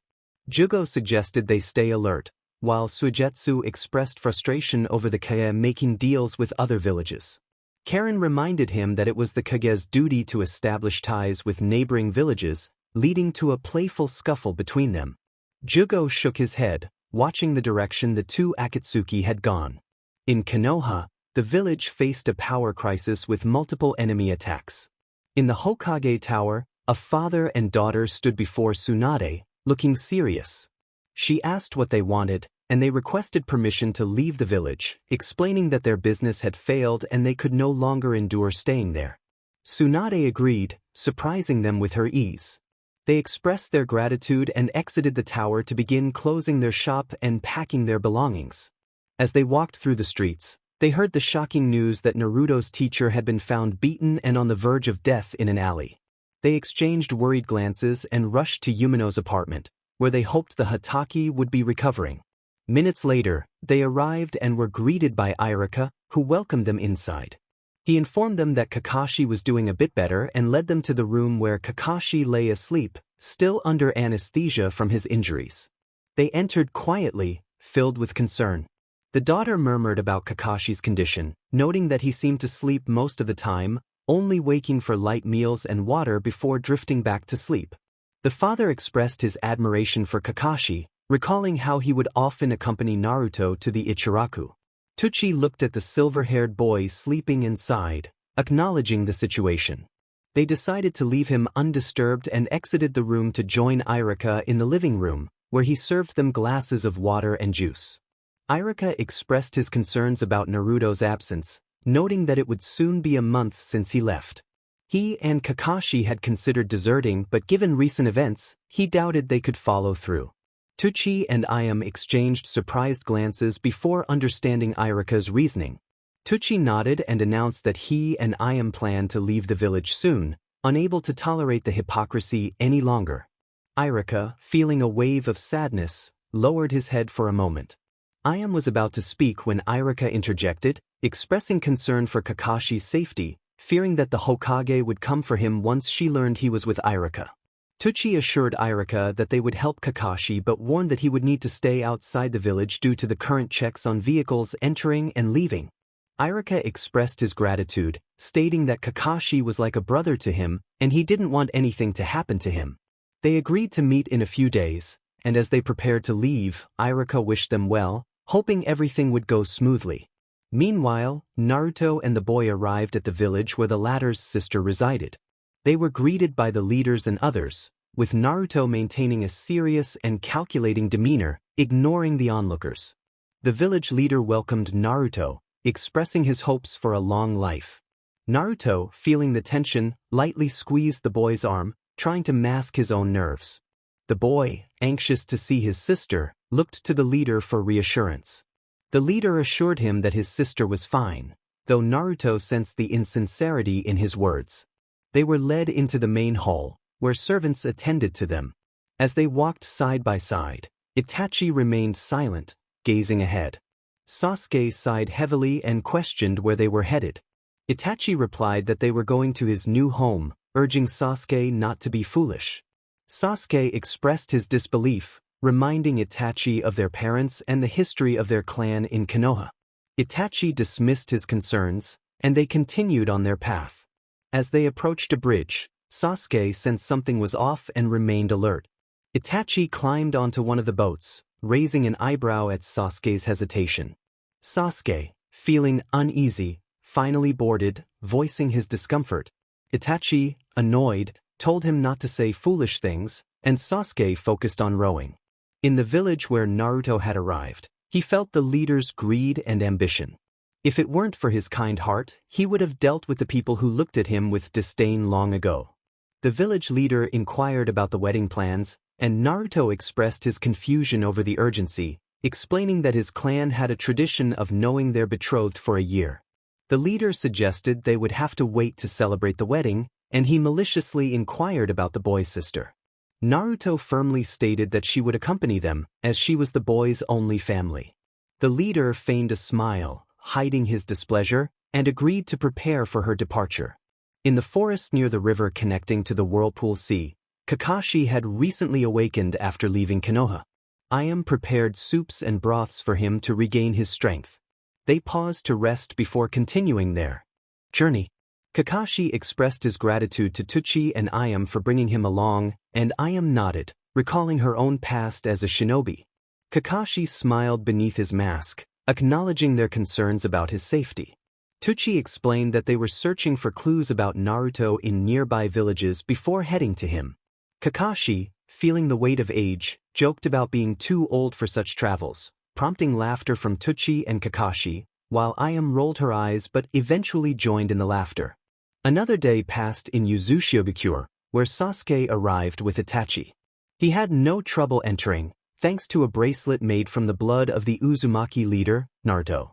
Itachi was surprised to see that they had managed to pass through those chaotic whirlwinds, especially since Sasuke was carrying the bracelet that allowed them to do so. As they walked through the streets of Yuzu, the villagers greeted Sasuke with smiles and bows, and he returned their greetings kindly. They left the village and entered a cobblestone path that led to the mansion. On the way, they encountered Jugo and other shinobi who were heading out on a mission beyond the whirlpool. Upon arriving at the mansion, Itachi gasped in awe at the majestic residence. He followed his younger brother quietly and alertly, entering the room where Karen and Suigetsu were chatting until they noticed him. Karen welcomed Sasuke back with a warm embrace, expressing her happiness. Sasuke returned the hug and then offered his fist to Suigetsu, who bumped it with his own. Suigetsu mentioned that things were 50-50, neither good nor bad, but he would explain later.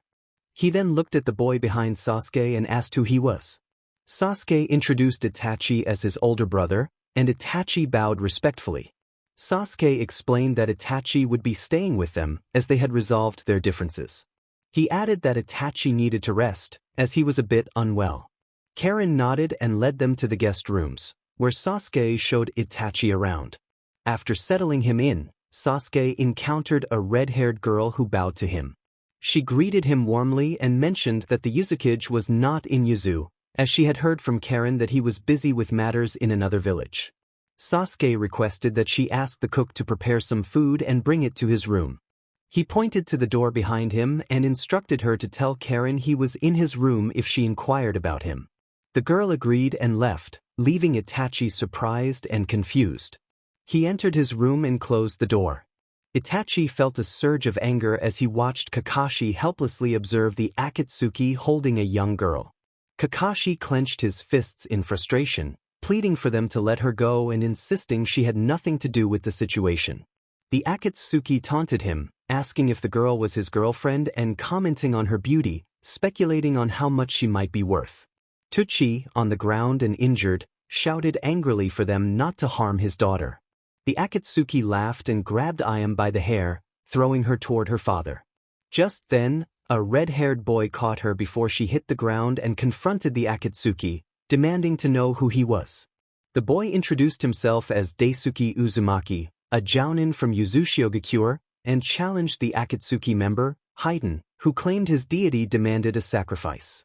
Daisuke prepared to fight, refusing to allow harm to come to those who could not defend themselves. Kakashi, still in shock, approached the father and daughter, helping Tucci sit up as they watched Daisuke corner Haiden.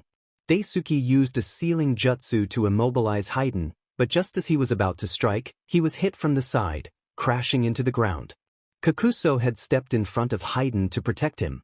Daisuke, surprised, sat up and brushed himself off, noticing how the Akatsuki member helped his partner up, looking at Daisuke with pure hatred. The Akatsuki pair retreated, leaving the three travelers and Daisuke alone.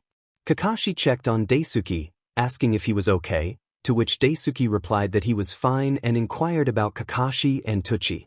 Tucci expressed his gratitude for Daisuke's assistance, acknowledging that without him, they might not have made it. Daisuke explained that helping others was what their village stood for and asked where they were headed, offering his assistance. Tucci admitted they were unsure of their destination, having traveled for several days. He then checked on his unconscious daughter. Daisuke offered to take them to Yuzushigakure, assuring them they would be safe there and could rebuild their lives. Kakashi was surprised by the offer, but Daisuke reassured him that he was on patrol in the area, so it was no trouble. Daisuke stood up and helped gather the travelers' belongings, sealing them to make the journey easier. He mentioned that their leader would meet them at the Kane Bridge, but first, he needed to send a message. Both Tucci and Kakashi nodded in agreement, and Daisuke took out a scroll to write the message, attaching it to the leg of a messenger bird. Les smiled at the new members of Yuzu and, taking the girl in his arms, they began their walk to the Kane Bridge. The afternoon was settling in Yuzu, and Sasuke and Itachi strolled around the mansion, reminiscing about their past lives and remembering their deceased parents. Sasuke remarked with a light smile that their father would have frowned and not accepted their situation, while their mother would have embraced them and been busy planning a wedding, delighted by the idea. Itachi teased that Sasuke would surely threaten anyone who dared to approach. Sasuke acknowledged the reminder with a mock-threatening tone, but then his expression shifted to sadness as he lowered his gaze, unsure if his partner still wanted to marry him. Itachi reassured him that if she had already declared her love, he shouldn't doubt her words, offering a comforting embrace. At the entrance of the mansion, Naruto finally arrived home with his husband and sister-in-law. The girl shyly asked where she would stay, prompting Naruto to frown, a gesture noticed by the boy who squeezed his sister's hand. He called out to the designated person, who hurried to his side, instructing him to explain everything that had happened to his sister, expressing his desire not to be called brother-in-law in front of everyone, as he already had his queen and she was the only one in his life. With elegance, he distanced himself, directing them to their apartment, assuring them that a jounin would take them to the village to settle there. The girl expressed her gratitude for saving her sister, and Naruto nodded before turning to his confused sister, inviting her to his room to explain everything. She nodded, and they took the servant's path, greeting a few people along the way. Upon reaching his office in the mansion, Naruto found his cousin Karen reviewing some paperwork. He knocked on the door to announce his arrival. She welcomed him warmly and asked when he had arrived. After thanking her, he settled into a chair, sensing more chakra in the mansion and inquiring about any news. Karen, appearing tired, informed him that Sasuke had returned, but he wasn't alone, his brother was with him. She continued, explaining that shortly after Naruto had left, two unusual individuals had arrived, seeking him to make a deal with their organization. Naruto sighed, acknowledging the situation as problematic, but then smiled at the thought of Sasuke returning and mending things with his brother, which he needed. Karen decided to take a relaxing bath before visiting Sasuke, and Naruto wished her well. Minutes later, a Jounin entered, raising an eyebrow at the unexpected visitor. He delivered a message from Daisuke, instructing Karen to send Sasuke to the Kane Bridge, with the Jounin accompanying him as his personal guard. The Jounin rushed off to fulfill his orders. When the Jounin found Sasuke near the main door with his brother, he gasped for breath, delivering the message. Sasuke frowned, questioning the reason for the summons. The Jounin explained that there were new visitors arriving to join Yuzu. Itachi observed his brother's expression and called out to him, but Sasuke assured Itachi that he would see him later and left with the Jounin. Itachi watched them leave until they disappeared behind the doors, then sighed and turned back toward the mansion. After finishing his refreshing bath, Naruto looked out the window to see Sasuke exiting the mansion with the Jounin. Frowning, he quickly dressed and headed out to meet Itachi in the hallways. Itachi greeted him with a light smile, and Naruto, surprised, realized that this meant Sasuke had been informed of everything. Itachi shared that he had expected his younger brother to take his life, but Sasuke had shown him letters and a scroll revealing their father's plan for a coup. He then asked Naruto what he had been doing in the Uchiha complex and how he had found those documents. Naruto admitted he didn't know, explaining that his legs had simply taken him to the Uchiha district. Itachi raised an eyebrow, curious about Naruto's intentions.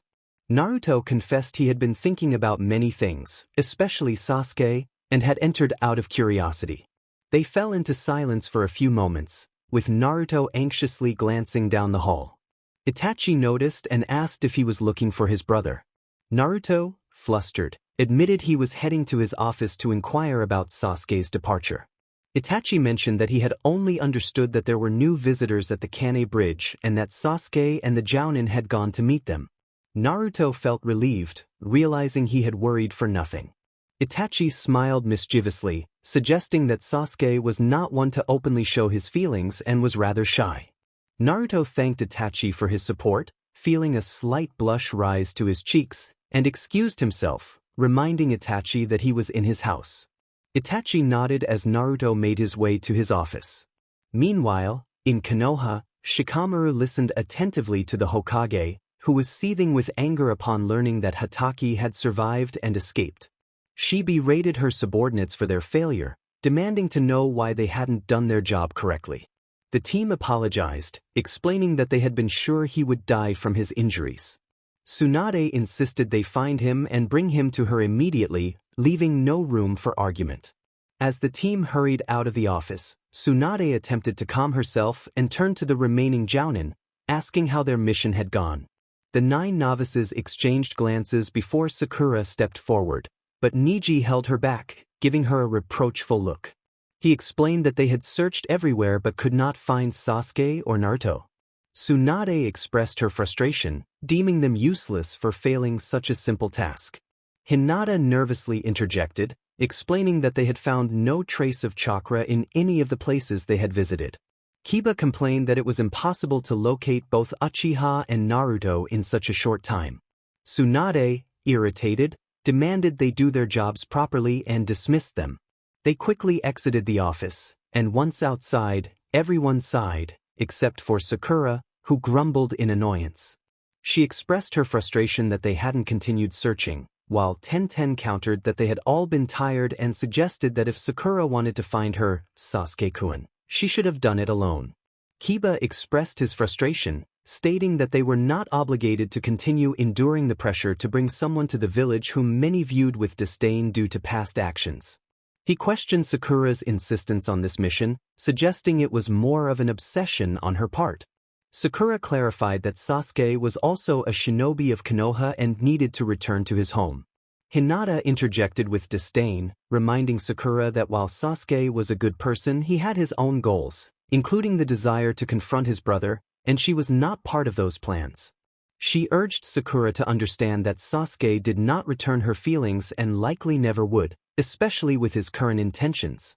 Lee, with a serious tone, warned Sakura that if she continued with this mindset, she would lose all the youthful flames of her spirit over an infatuation with someone who was not meant for her.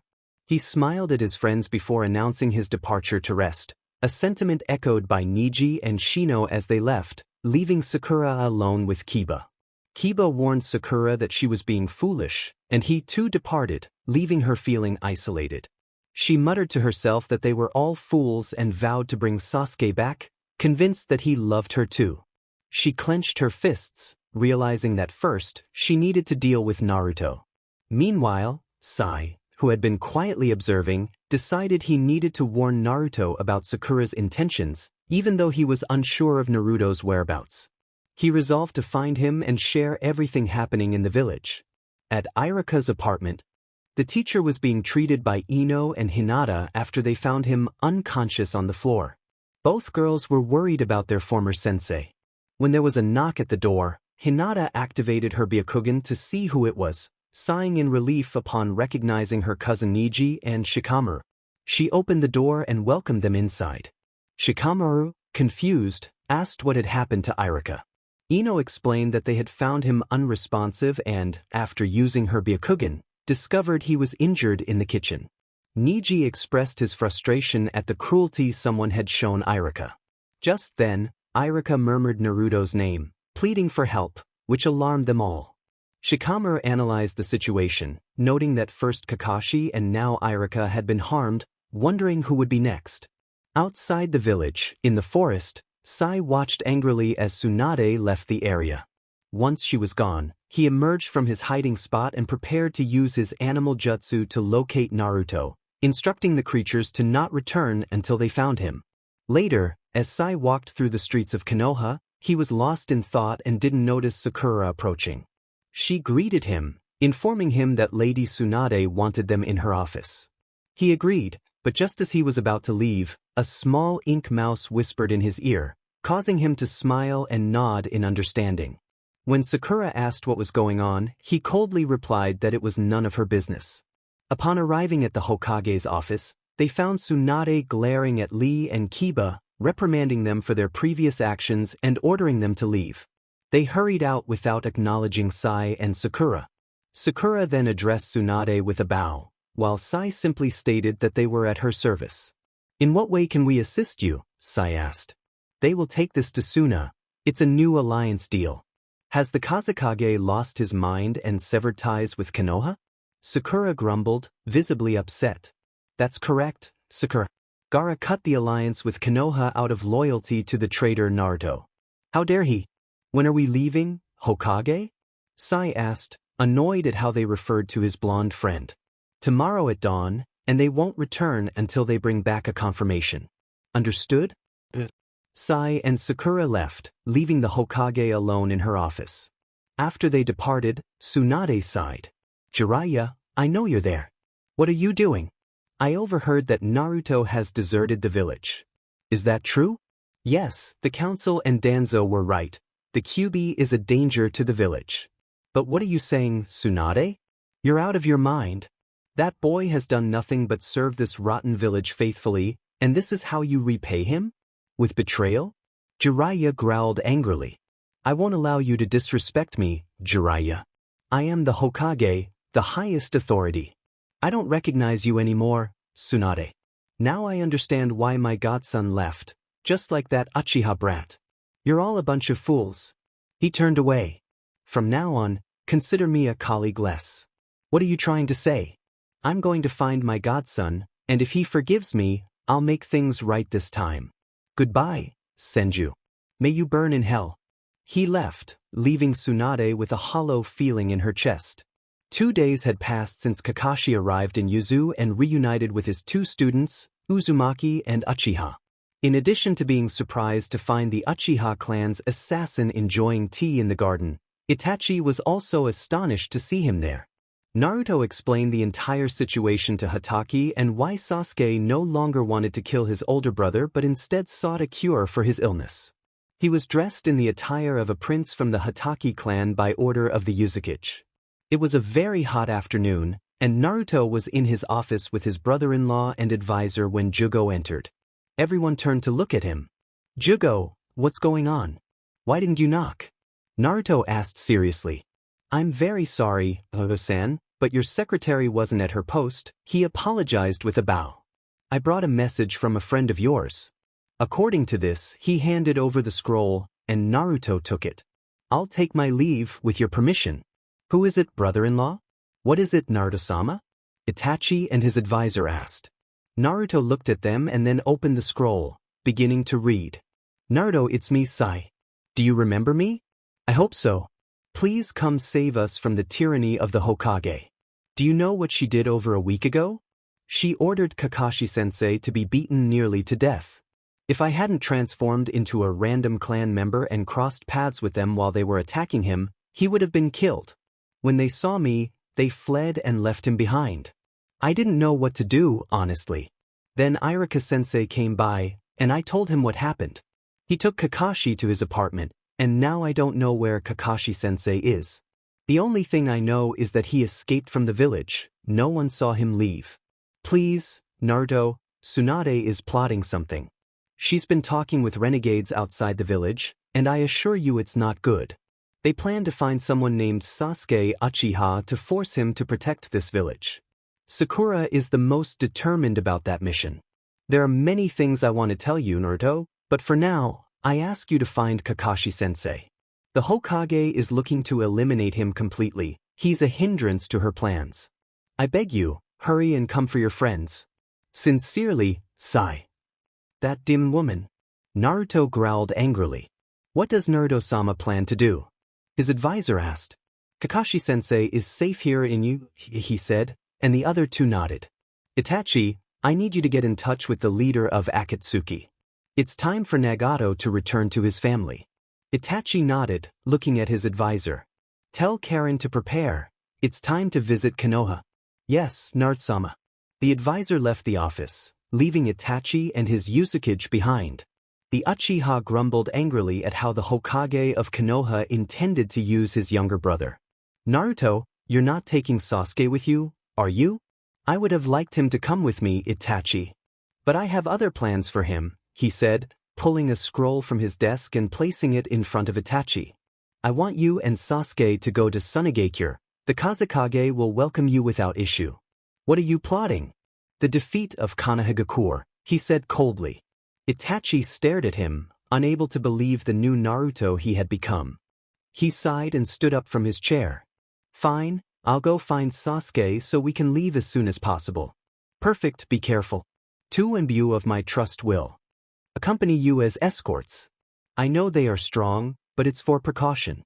"Alright, see you later, brother-in-law." The Uchiha left the office, and Naruto stood up to look out at the village from his place. "I promise this will be the resurgence of Yuzu, and all those who brought down my clan will pay dearly." The door was knocked on. "Come in. Naruto-sen, may I speak with you for a moment?" said the boy with his head down. Naruto looked at him and raised an eyebrow. "What's the matter?" "I wanted to ask if you would allow me to enter the ninja academy. I wish to become a jounin to protect my sister." "I don't see a problem with that," he said. "Have you explained everything to your sister about your village?" "Yes, and she is grateful to you, Naruto-sen." Naruto nodded. "It's good to help," he smiled. The door swung open abruptly, revealing a still annoyed Sasuke. "Sasuke, what's wrong?" Sasuke frowned upon seeing the boy in his sensei's office, then looked at the blonde. "I came to talk to you, but I see you're very busy," he said coldly. "Not at all, he's just leaving, right?" Naruto looked at the boy, who nodded repeatedly. "See? Yes, I'll take my leave, with your permission, Uchiha-san, Naruto-san," and he quickly exited. The black-haired and blue-haired boys exchanged glances for a moment before the black-haired one looked away. "I suppose your older brother has already filled you in on what happened, right?" Sasuke nodded. "Yes, but Dobe, I want to go with you, and you know that very well." I know. Naruto patted his legs for the black-haired boy to sit on them. Sasuke blushed and complied. But for now, I want you to go to Suna regarding the scroll. I promise that when the day comes to take down Konoha, you will deliver the final blow, alright? He didn't let him speak as he captured his lips, and Sasuke gasped at the sudden movement. The blonde held Sasuke tightly by the neck, while Naruto embraced him closer, wrapping his arms around his waist and slipping his hands beneath his clothing. A soft sound escaped the dark-haired boy's lips as he felt the warmth of Naruto's hand against his skin. He expressed his deep desire, wanting Sasuke to be completely his. As Naruto continued to kiss him, he elicited more soft sounds of pleasure from Sasuke. Just as he was about to remove Sasuke's shirt, the door swung open. The newcomer gasped in surprise, her cheeks flushing. She quickly instructed them to move to a room and shut the door behind her. Both boys, now blushing, shared a nervous laugh.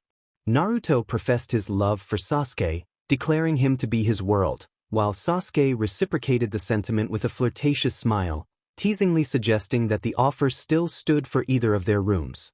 Naruto playfully responded, noting that his room was the most secluded, where no one would hear them. Sasuke agreed to meet later that night, sharing a quick kiss before adjusting his clothes as he left. Outside, Karen was waiting, a mischievous smile on her face as she teased Sasuke about his newfound relationship. Sasuke, embarrassed yet annoyed, brushed off her comments and headed to his room, ignoring her laughter. Once inside, he nearly sprinted to his bed, burying his face in the pillow to stifle a scream, his cheeks still flushed. Itachi, who had been waiting nearby, smirked at his younger brother's flustered state and asked what had happened. Startled by Itachi's presence, Sasuke quickly covered his face with the pillow, trying to hide his embarrassment. Itachi noted the photo on the nightstand and inquired about their plans to leave for Sunagakure. Sasuke confirmed they would depart early the next day, and Itachi left to prepare. Sasuke sat on his bed, lost in thought about what awaited them in Sunagakure. Memories of his earlier encounter with Naruto made him blush again, and he lay back down. Meanwhile, in Naruto's office, he listened intently to Karen as she laid out her strategy. The door opened, and Kakashi entered, looking serious. He informed Naruto about a letter and urged him to send for Iruka. Naruto's expression hardened as he realized the danger Iruka was in if Tsunade discovered his involvement in Kakashi's escape. Anger surged within him as he vowed to confront the Hokage. Kakashi expressed his disappointment at not being able to join the mission, but Naruto reassured him that he would be fine. As they prepared to leave, Itachi and Karen awaited them outside. Naruto felt a rush of determination as they set off, but Sasuke, noticing their departure, called out to him. He rushed to Naruto's side, expressing his concern about not getting a proper goodbye. Naruto, realizing his oversight, embraced Sasuke and promised to take care of himself during their journey.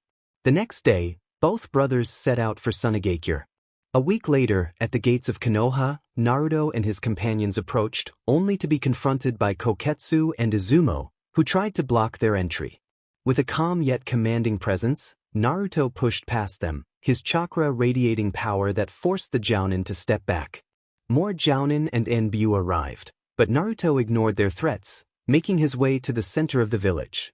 Using his gravity seal, he elevated himself, calling out to the villagers below. He proposed a chance for them to escape the crumbling village, inviting innocent civilians to join him and his clan for their safety. He instructed his team to distribute white ribbons to the villagers, signaling their agreement to join him. Ino and Neji rushed to greet Naruto, expressing their concerns about Kakashi's disappearance and Iruka's condition. Naruto reassured them that Kakashi was safe with his people and urged them to visit Iruka, determined to help his friends in their time of need. Naruto nodded and looked at Neji, who was silent. He asked if Neji was okay, to which Neji replied not to worry and suggested they head to Iruka-sensei before Tsunade interrupted them. Ino sighed, concerned about Neji. She explained that Neji's father had arranged a marriage with Shikamaru, and neither of them wanted to go through with it. Naruto understood. From the Hokage Tower, Tsunade watched angrily as Naruto walked alongside Ino and Neji. She was determined not to let the troublesome boy destroy her village. Since receiving the threat from Naruto Uzumaki, he had kept his distance from the village of Yuzu while staying close enough to monitor Naruto's movements. It was a shock to see Itachi arrive with his younger brother, and how they were treated made him realize that Itachi had betrayed him. Days passed as he watched Yuzu, and when he noticed the younger Uchiha leaving with another Uzumaki, he decided to follow them. He was taken aback to see Kakashi beaten and weak, a surge of anger rising in his chest as he realized who was responsible for Kakashi's condition. He had been spying on Kakashi for days, witnessing his recovery. He also learned that Kakashi was the last prince of the Hatake clan. This made him question whether he truly loved Rin, especially after hearing that the Hokage had ordered Kakashi to be attacked. The fury he felt was greater than when he learned of Rin's death. From the top of a tree, he observed Naruto leaving with 3 others, followed by the Uchiha brothers the next day. He wanted to approach the silver-haired ninja, but Kakashi was always surrounded by Anbu. Each day, his frustration grew at not being able to get closer. Finally, he saw Kakashi leaving alone to the east of the island. A girl assigned to him asked if he was sure about going alone. Kakashi reassured her that he would be fine, reminding her that he was a ninja and could defend himself. She worried about what would happen if something happened to him, fearing Naruto's wrath. Kakashi insisted he would be okay. Sakari nodded and watched him leave. Once he was out of sight, she called 2 Anbu. She instructed them to follow and protect him, warning that if he got into trouble, they should step in, as Naruto would not only be angry with her but with them as well, as they were his personal guards. After a while, Kakashi reached the east side of the Yuzu Island. He sat on the sand of a small beach, watching the waves dance, and sighed. He wished that his loved ones were there with him. He thought of Minato-sensei, Kushina, and Rin, who were no longer with him, just like Obito. He felt a deep loss for them, especially since he had lost Obito on a mission and then Rin. He always knew that Obito loved Rin, which hurt him, but he accepted that Obito's heart belonged to her. Suddenly, he heard a voice behind him asking why he thought they were together. He initially dismissed it as his imagination. The voice continued, asking him if he had killed Rin. Kakashi responded that he hadn't meant to. She had jumped in front of his Chidori while he was fighting an enemy. Tears streamed down his face as he lamented that he had promised to protect her with his life but had failed. The voice urged him to turn around. Despite his reluctance, Kakashi wiped his tears and turned to see a tall figure with black hair and dark eyes, wearing an Akatsuki cloak. His eyes widened in shock as he recognized Obito. Obito greeted him with a smile, and Kakashi, in disbelief, demanded to know how he could be alive. He felt a mix of anger and relief, expressing how much he had missed Obito. Obito explained that he had visited the village occasionally but had only found Kakashi in despair until Naruto, Sasuke, and Sakura came into his life, bringing him back to happiness. He regretted not being there for Kakashi when he needed him most. Kakashi, still processing everything, asked why Obito hadn't returned to the village. Obito took a deep breath and began recounting his story, starting from the mission on the bridge, detailing everything that had happened, including how he had witnessed Rin's death and the Uchiha massacre, admitting that the attack of the Kyuubi was his fault. As the sun set, Obito explained everything that had transpired until night fell. Kakashi invited him to stay for a few days until Naruto arrived. Meanwhile, in Suna, Sasuke and Itachi were welcomed by the Kazekage and his sister Temari. They were surprised to find Sakura there, and Sai quickly realized that the younger Uchiha was the Sasuke Sakura often spoke of. He felt the need to warn him to be cautious around her. Dinner was served, and Sakura offered to help. Temari asked Sasuke if it was official, to which he confirmed it was. Gaara remarked that Naruto must be very happy, and Sasuke admitted he was too. Sakura interrupted, asking if they had brought the rest of the meal. After a few minutes, the rest of the dinner was served. The atmosphere was somewhat tense but calm. As night fell, everyone went to sleep. Sasuke felt unusually tired, which surprised him since he wasn't one to tire easily from travel, but he brushed it off. In the early hours of the morning, Sakura walked quietly alongside Sai. He questioned her actions, expressing confusion about why she was doing this. Sasuke hadn't done anything to her, and he pointed out that they had drugged him with a paralyzing sleeping agent. Did she really think she could kidnap him? Sakura, however, insisted that Sasuke wouldn't just leave with them willingly. She had seen how different he was now, and the only way to bring him back home was through force. Sai contemplated alerting Naruto or the Kazekage to prevent them from taking Sasuke. Sakura dismissed his concerns, determined to proceed with her plan. That night, Sasuke Uchiha was taken by Konoha ninjas, igniting the fury of an Uzumaki and an entire clan. The morning was fresh, and vendors shouted about their new products as visitors entered and exited the village. However, this commotion did not distract from the turmoil inside the Sabaka mansion. Itachi cursed the existence of the pink-haired girl and her companion. Gaara entered his office, his expression cold and irritated. He couldn't allow his best friend's partner to be kidnapped in his own village. They had already sent the best ninjas to search the surrounding area, but Itachi expressed his frustration, worrying about his brother's safety.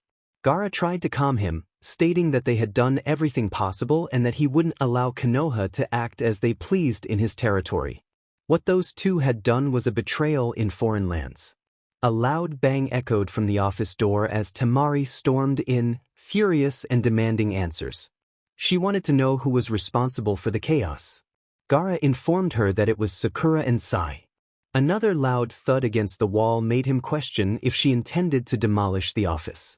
Temari insisted that she wouldn't allow Haruno to harm her friend and declared her intention to go to Konoha to retrieve him.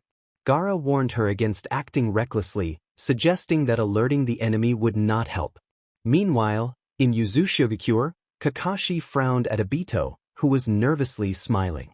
Kakashi scolded him for his foolishness, reminding him that he had just mentioned planning a fourth ninja world war.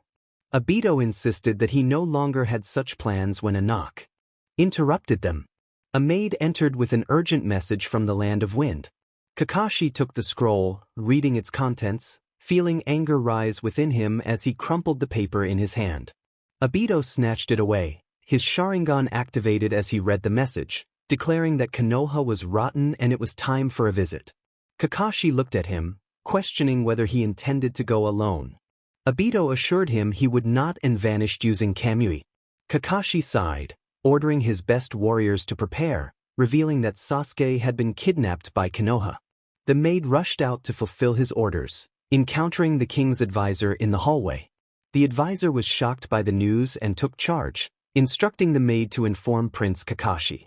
In Konoha, Hinata wiped the sweat from Irika's forehead as he lay feverish in bed. Shikamaru, Choji, and Hinata were present, and she expressed her concern about Irika's worsening condition. Shikamaru grumbled about the village's increasing strangeness, noting that they hadn't heard from Kakashi-sensei and that the adults were acting oddly.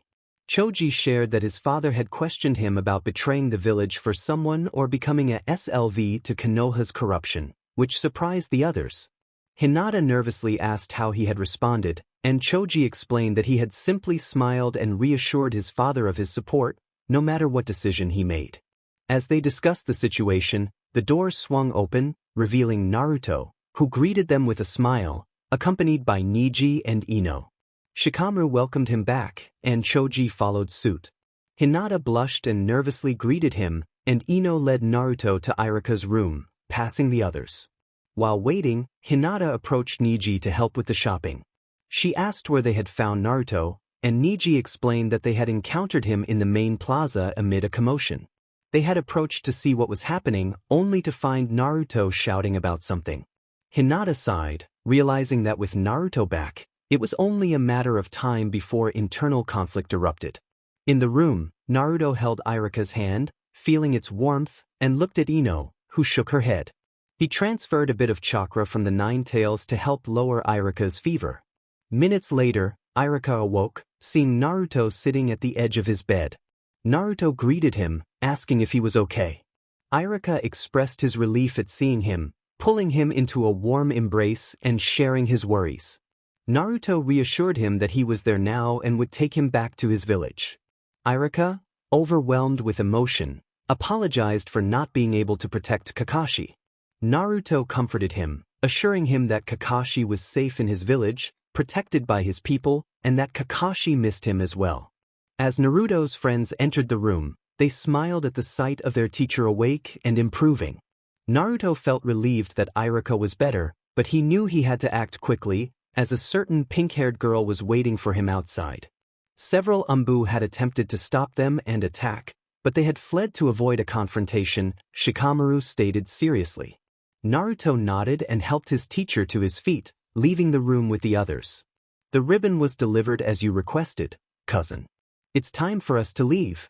In a few days I will return. He looked at everyone while Iruka was carried by Jugo. Take this and use it when I come back, so I'll know whether you will leave with me or if you will remain here. Everyone nodded, and Naruto left with Karin and Jugo, while Suigetsu waited outside. They were about to disappear when a hand stopped them. Naruto turned to see who was responsible. I know what I'm asking is wrong, but please help me, Shikamaru pleaded. Naruto nodded, albeit hesitantly. My father wants me to marry Neji for clan lineage and such. I don't want to marry him, and he doesn't want to marry me either. The wedding is tomorrow and... You're asking me to take Neji with me, right? He asked, surprising everyone, especially the one mentioned. I see Neji as a brother, not a husband. I accepted this because I don't want anyone else to hurt him. I understand, and he will be welcomed in the Uzumaki clan. Naruto smiled and looked at Neji. Prepare your things. I'll wait for you a kilometer from the village. Be cautious. Neji nodded happily and hurried off, while the others looked on with expressions of sadness. You can come with me if you'd like. We would like to, Naruto, but there are many things the village is hiding, and we need to uncover them, Ino said seriously. Karin looked at her, sensing her warm and brave chakra. Yes, the Hokage has been acting strangely lately and sent Sai and Sakura to the Land of Wind. Sakura has been more unusual than normal, and we barely see Sai. I understand. Then let's go. Take care, everyone, and whatever you discover about this village, don't be surprised to find yourselves living under so much deception and betrayal. Naruto vanished with his companions, leaving an odd feeling among those from Konoha, who looked at each other in confusion. At the border of the Land of Fire, they hadn't stopped to rest since leaving Suna. Sai was running behind Sakura, trying to think of 1,000 strategies to knock her out and escape with the Uchiha, who had awakened a few hours earlier and was struggling to be released. Can you slow down a bit? We need to rest and eat something. We can't keep going like this, he said. Don't start, Sai, Sakura growled, stopping for a moment. You're an Umbu, this is nothing for you.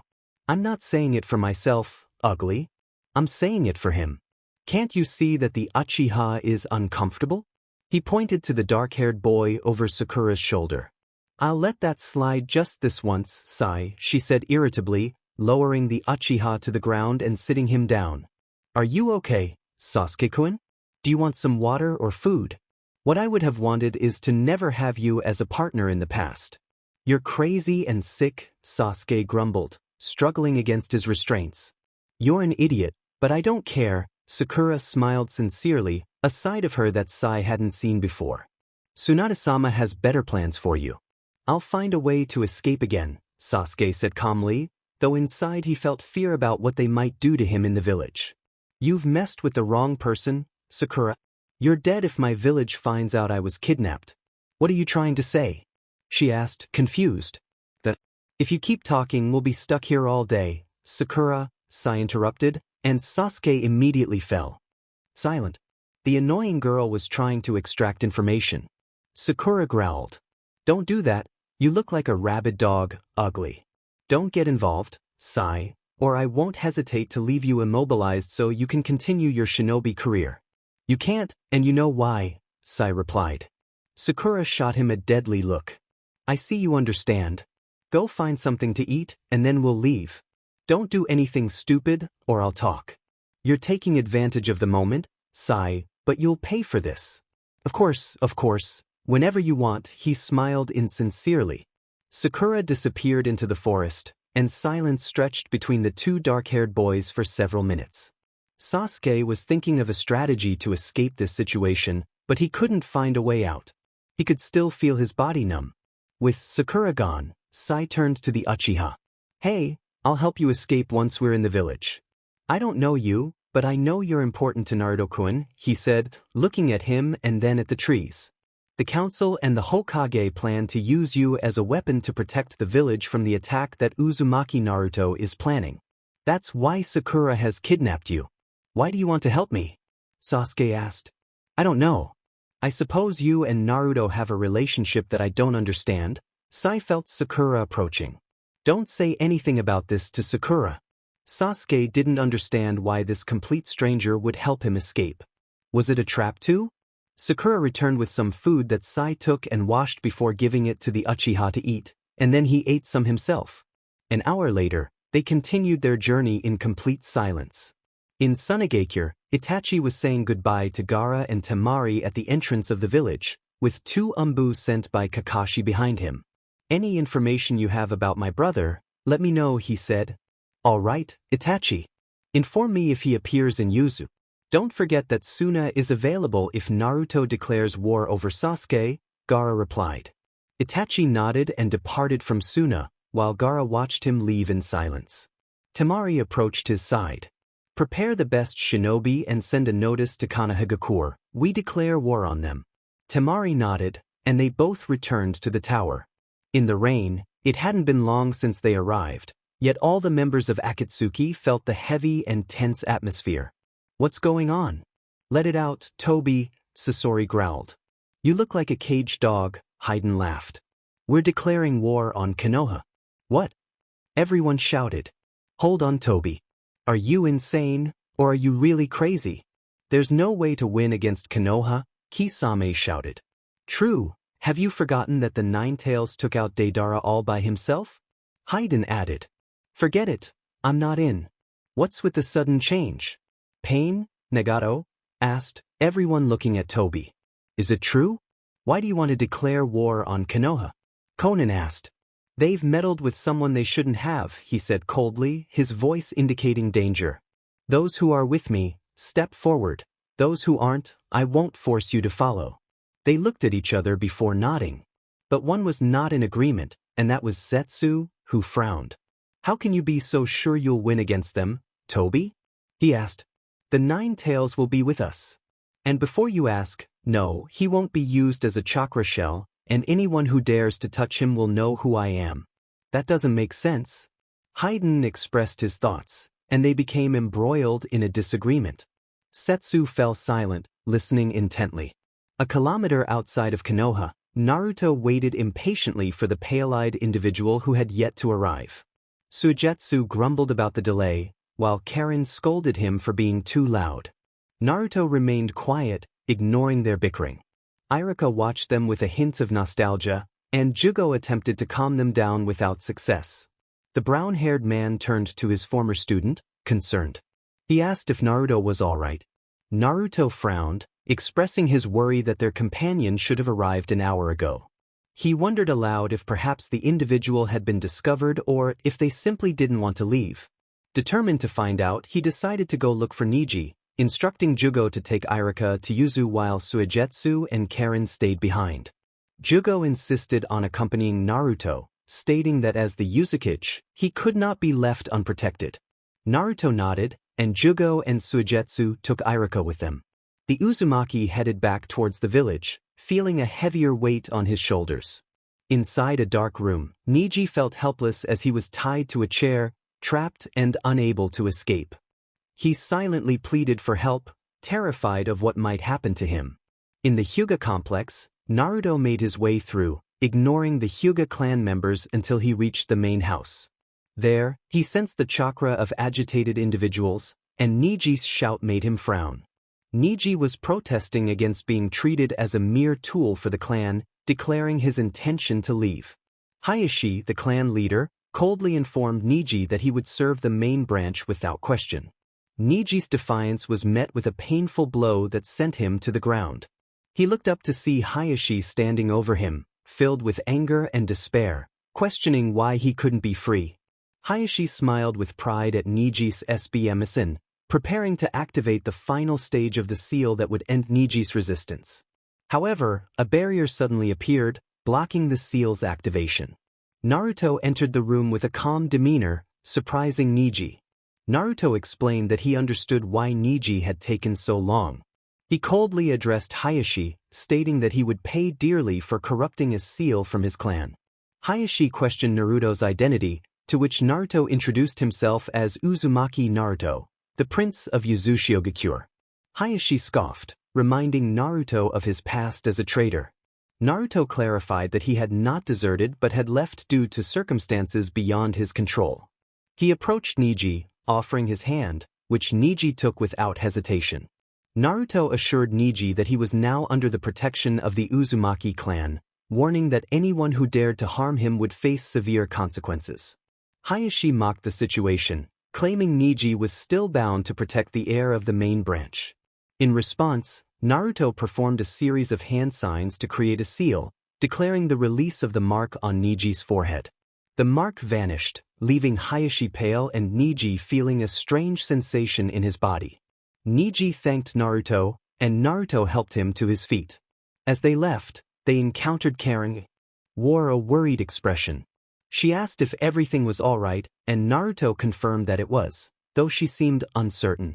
They set off together, with Naruto leading the way, followed by Niji and Karen, who felt anxious about the chakra she had sensed entering the village moments earlier. At the main gates of the Uzumaki mansion, Itachi arrived, suffering from intense pain in his chest. Kakashi quickly took him to his room, where he was treated by the best medic in the city. Hours later, Kakashi anxiously inquired about Itachi's condition. The doctor informed him that Itachi was currently asleep, having been given a strong sedative. The doctor handed Kakashi a note, explaining that Itachi needed medicinal herbs in his meals to help keep him calm. However, he grimly revealed that Itachi was suffering from a rare illness that he had never encountered before, likely caused by the excessive use of his Dijitsu. The doctor warned that Itachi might not have long to live. Kakashi was stunned by the news, feeling overwhelmed by the weight of his concerns for both Sasuke and Itachi. The noise in the hallway made him frown, and he hurried to the exit, finding Obito causing a scene to be let through. Kakashi coldly told Obito to quiet down, as Itachi needed rest. The ANBU guard stepped aside, and Obito asked why Itachi was in such a fragile state. Kakashi explained that it was due to the Sharingan and motioned for Obito to follow him. In Konoha, Tsunade watched with satisfaction as Sakura and Sai stood before her. She praised Sakura for her efforts, and Sakura expressed her pride in having brought Sai back from Suna. Tsunade asked where Sai was now, and Sakura informed her that he was in a detention cell. Tsunade approved of the plan and assigned Sai to watch over the cell. After a lengthy discussion with the Hokage, both Chunin left the office, each taking a different path once they were outside. Sai walked through the streets until he reached the Yamanaka flower shop, where he found Ino and Hinata looking worried. He approached them, greeting them warmly. He noticed their concerned expressions and asked what was wrong. Ino, slightly blushing from the compliment, replied that they were worried about Niji. Hinata nodded in agreement. Sai inquired further about the situation. Hinata explained that her father was furious because Niji had deserted in front of everyone, and no one had stopped him. Sai was surprised to hear that Naruto had intervened just in time to prevent Hinata's father from activating Niji's seal. Curious about Naruto's whereabouts, Sai asked if he was still in the village.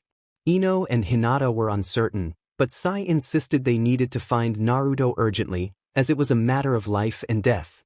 He quickly sketched some drawings to help them search for him both on land and in the air. He then revealed that the Hokage and Sakura had Uchiha Sasuke captured in the village, and he was unsure of what they planned to do with him. Both Kunoichis gasped in shock, realizing the urgency of the situation. They knew they had to act quickly. Meanwhile, in a room, Sakura and Tsunade stood over Sasuke, who was restrained and blindfolded. Sasuke looked up as the door opened but remained silent. Tsunade expressed her frustration at Sakura for not understanding the severity of the situation, pointing out a mark on Sasuke's forehead that he himself did not comprehend.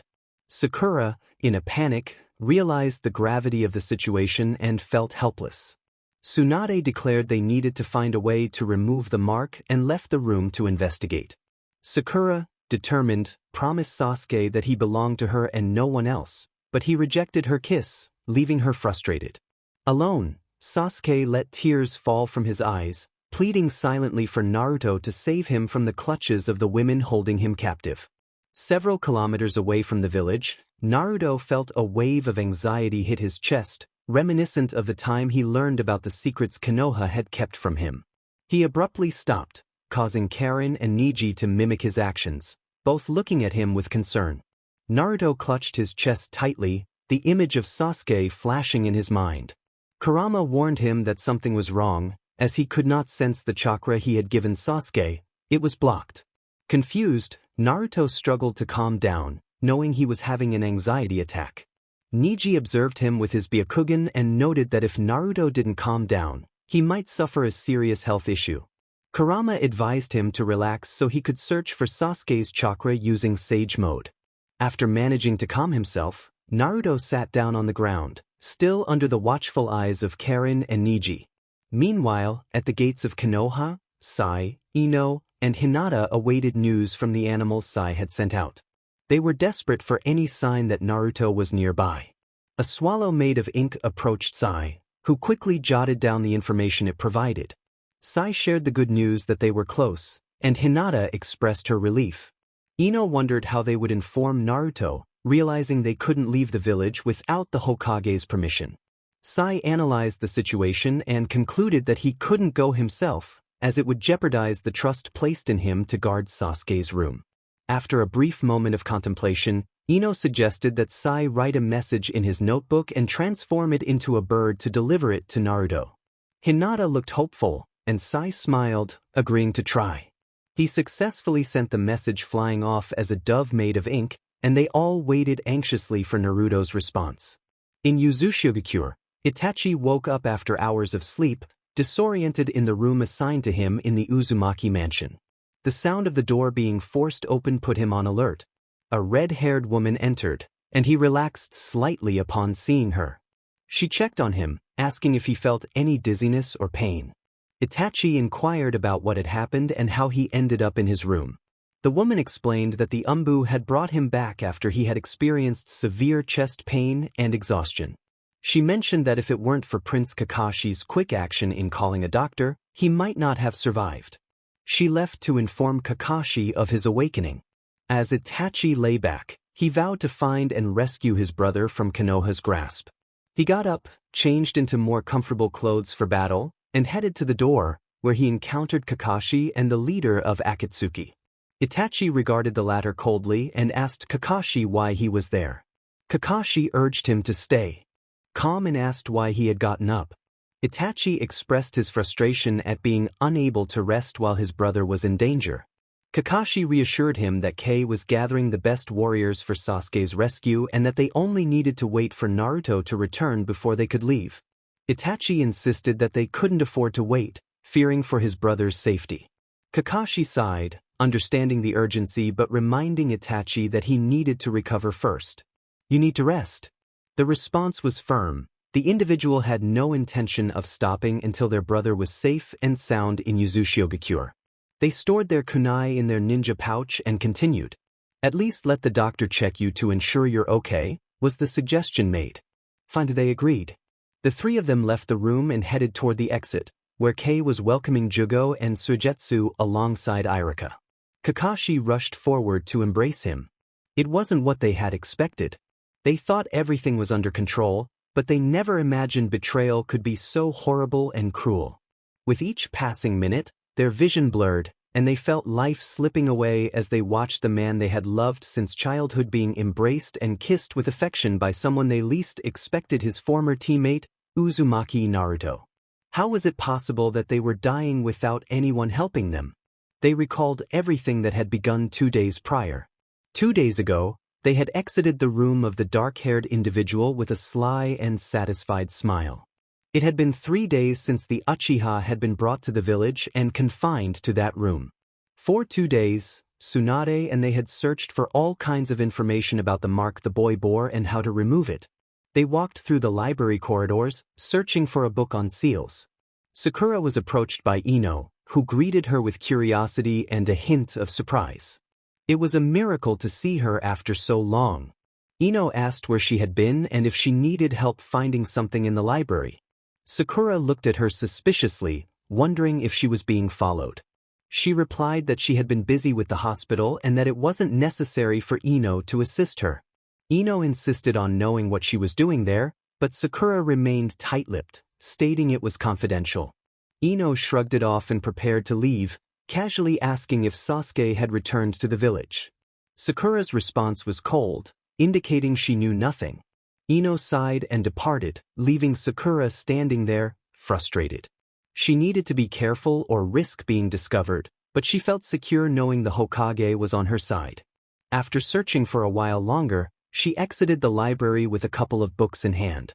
As she walked through the streets, she noticed people wearing ribbons on their arms or other visible parts of their bodies. Confused, she wondered what was happening, but no one had been willing to explain. Shaking her head to clear her thoughts, she continued on to her apartment. In Uzumaki, Naruto was dressed like a true warrior and future governor of Yuzu. The training field was filled with the best warriors, while others prepared for the transportation of individuals from Konoha to Yuzu. Itachi and Kakashi observed from the back, listening to the orders given to the sealers and transporters. Naruto commanded everyone's attention, declaring that Konoha had kidnapped the Empress of Yuzu. They needed to go after her and take down everyone in that village. After those with the white ribbon had been freed, they were to show no mercy to those who remained. They had messed with the Empress, and everyone in Yuzu knew the consequences. The warriors rallied behind him, shouting their determination to bring back their Empress. Naruto joined in the fervor for a moment before turning to those behind him with a serious expression. Itachi was instructed to stay behind for his own safety. Naruto couldn't allow him to risk his life in battle, knowing Sasuke would never forgive him. Itachi attempted to protest, but Naruto placed a seal on him to block his chakra, ensuring he wouldn't follow. He then addressed Kakashi, stating that as a prince of the Hatake clan and an invited guest, he was not permitted to engage in this matter and should wait. Kakashi nodded in understanding. A vortex appeared, and Obito emerged, expressing his discontent with Naruto's decision. As a relative of Sasuke and an Uchiha, he insisted on joining the fight, unwilling to let Konoha keep a member of his clan captive. Naruto acknowledged this and turned to Karen, Suigetsu, and Jugo, instructing them to protect the Uzumaki household. He expressed confidence that he would return, and Karen assured him they would be waiting for him and Sasuke. With that, Naruto joined the warriors as they marched out of the Yuzu barrier. In Sunagakure, Gaara and Temari led over 300 armed men equipped with seals and puppets. Kankuro watched them depart, wishing he could join but remaining behind to take command of the village in case Gaara did not return. At the Kage summit, the Tsuchikage, Mitsukage, and Reikage faced a new enemy. Zetsu appeared before them, declaring war if they did not surrender the 8 and 9 tails. Nervously, they exchanged glances, looking to the Reikage for guidance. He growled in disagreement, refusing to hand over his brother to such a madman. The Tsuchikage, expressionless, reminded him that the shinobi world was at risk. The Reikage stood firm, insisting that B would not be surrendered, questioning Zetsu's motives and whether he spoke the truth. They realized they needed to unite to confront this threat. They needed to contact Konoha to find out if they would join the war or refuse. Suna was also on their minds. The others nodded in agreement with what Mitsukage had said, and the summit ended with a tension and fear about what would happen in the future. Shikamaru watched as a sealing jutsu was placed on Sasuke, who lay unconscious on the ground after being forced to drink against his will. Alongside Nara were Lee, Hinata, Ino, Choji, Shino, and Sai. Sakura smiled as she held Sasuke at the waist, who was gasping in pain. Tsunade smiled happily upon seeing that the seal had worked. Sasuke, feeling disoriented, held his head and looked around at the concerned faces of the newcomers. He felt irritated and confused, questioning what was happening. The emptiness and loneliness in his eyes were evident, masked by a facade of indifference. Inside, the true Sasuke observed everything with tears in his eyes. Tsunade welcomed him back to the Uchiha village, mentioning that it had been difficult to bring him back. She revealed that she had news he wouldn't like and handed him a scroll. This scroll contained the truth about the Uchiha clan, every detail. She urged him to read the last paragraph. The words revealed that on July 14th, the day of the Uchiha massacre, not everything was as it seemed. A 15-year-old boy had been wrongfully accused of the atrocity, while Itachi Uchiha was on a mission outside the village.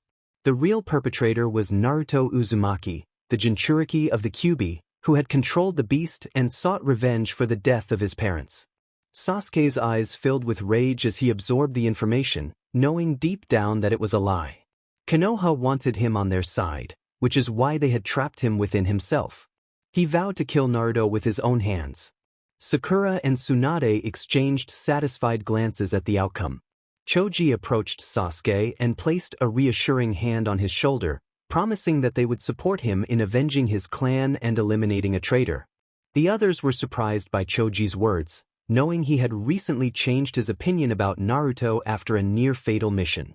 Sasuke nodded, and Sakura embraced his arm, happy to have him by her side. Naruto would pay for the death of his clan, and they had news that he would be arriving in the village the next day. Sasuke left the office, determined to confront his enemy. The others prepared for the challenge ahead, ready to face a traitor. Sakura left Tsunade alone in the office, who laughed heartily at how well her plan was unfolding. From the side of the wall, a figure emerged, bringing news that Suna had allied with Yuzushi Ogakure. The other Kages were unaware of her issues with the Jinchuriki of the Kyuubi. Tsunade sighed, having never fully trusted the figure but appreciating the information. Meanwhile, at Yamanaka Flower Shop, everyone gathered and donned the ribbons given to them by Uzumaki a week prior. They had made their decision, supported by their parents, and were ready to leave Konoha, knowing how corrupt it had become. On the other side, Mitsukage, Tsuchikage, and Reikage approached Konoha to discuss preparations for their Jinchuriki. Naruto and Gaara walked ahead, exuding an aura of silence and control, their men following closely, undeterred by the oppressive chakra in the air. Plans and strategies were being formulated to rescue their empress.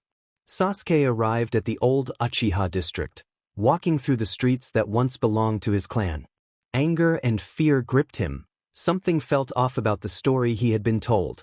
His mind craved vengeance against the one responsible for his parents' deaths, but his heart was conflicted, leaving him confused. Sakura approached him from behind, but he remained silent, unwilling to engage. She expressed surprise that Naruto had looked him in the eye after everything he had done. Sasuke remained unresponsive, his irritation growing. Sakura, feigning hurt, left him alone. He entered the main house, navigating the dusty hallways as night fell. He lay down on his dusty bed and fell asleep. Outside the Uchiha district, Ino and Shikamaru waited for Sakura to leave before making their move. They had been waiting for the right moment to act, determined to remove the seal from their friend. Sasuke awoke suddenly, surprised to find them there, frowning at their presence. They had tied him up to prevent any escape or retaliation, leaving his eyes unsealed to build trust. Sasuke glared at them, his Sharingan activated, questioning why they had restrained him and what they intended to do. Ino explained that they knew he could harm them but trusted he wouldn't. She urged him to listen, insisting that Sakura and Tsunade had lied to him. Sasuke was skeptical, demanding proof of her honesty. Ino acknowledged that it was his choice to believe them or not and revealed that he had been kidnapped and held in a high-security room for nearly a week. They suspected something was happening, but they had no proof to confirm it. Sasuke was taken aback by Ino's serious and firm words, which left no doubt in his mind that she was telling the truth. If he had been kidnapped, then why couldn't he remember what had happened before he arrived there, where he had been, and with whom? Sighing, he realized that guessing wouldn't help him at all. He decided to trust her.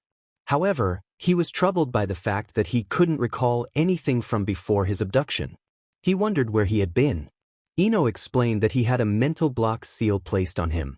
Tsunade and Sakura had spent all that time investigating while he was imprisoned. They had blocked his mind and trapped his soul within his own body, leaving only his most vengeful and cold self free. Sasuke demanded that they remove the seal, wanting to remember everything he had done before his kidnapping. Ino informed him that they had come to help him, but they needed him to cooperate. The seal was difficult to remove. Sasuke insisted that they should remove it immediately. They explained that they would attempt to remove it, but they couldn't guarantee success. The seal had been created by an Uzumaki, and Tsunade and Sakura had modified it for him. Sasuke was frustrated at the thought of asking the one who had killed his clan to remove the seal. Ino reminded him that Naruto was not the one who had killed his clan, and deep down he knew that. His mind might believe otherwise, but his heart did not. Shikamaru pointed out that Naruto had done so much for him as a child, and it was not a lie. Ino blushed and looked away as she added that before he was forced to take a sedative, he had shouted not only at Sakura and Tsunade but at all the newcomers present, declaring his love for Naruto and promising that no matter what, Naruto would come for him. Shikamaru smirked, which caused Sasuke to blush without realizing it. Sasuke whispered that it couldn't be true, he couldn't possibly like that idiot. Both boys shrugged, and Shikamaru released Sasuke, who deactivated his Sharingan and touched the mark on his neck, which he could barely feel. It felt strange, as if Ino's words about Naruto coming for him brought him some relief. He nodded at the two boys. They informed him that they would try to remove the seal. However, they explained that the seal had been placed that morning, so there was nothing they could do at the moment. Sasuke accepted this, saying it didn't matter. They had been investigating the seal and discovered that if he truly loved Naruto, his heart would break the block, freeing him from it and allowing him to recover all the memories that had been erased. Sasuke nodded, relieved. He knew he loved Naruto. His heart told him so, but his mind was still hesitant. After Shikamaru and Ino proposed a plan to trick Sakura and Tsunade, they left before dawn. The morning arrived with a strange air and a tense atmosphere. Naruto, along with two of his men who would perform the transportation seal, stood behind. Those who were ready to leave were gathered in the village center, including Hanabi, Hinata's younger sister. Naruto acknowledged that they had made the right decision.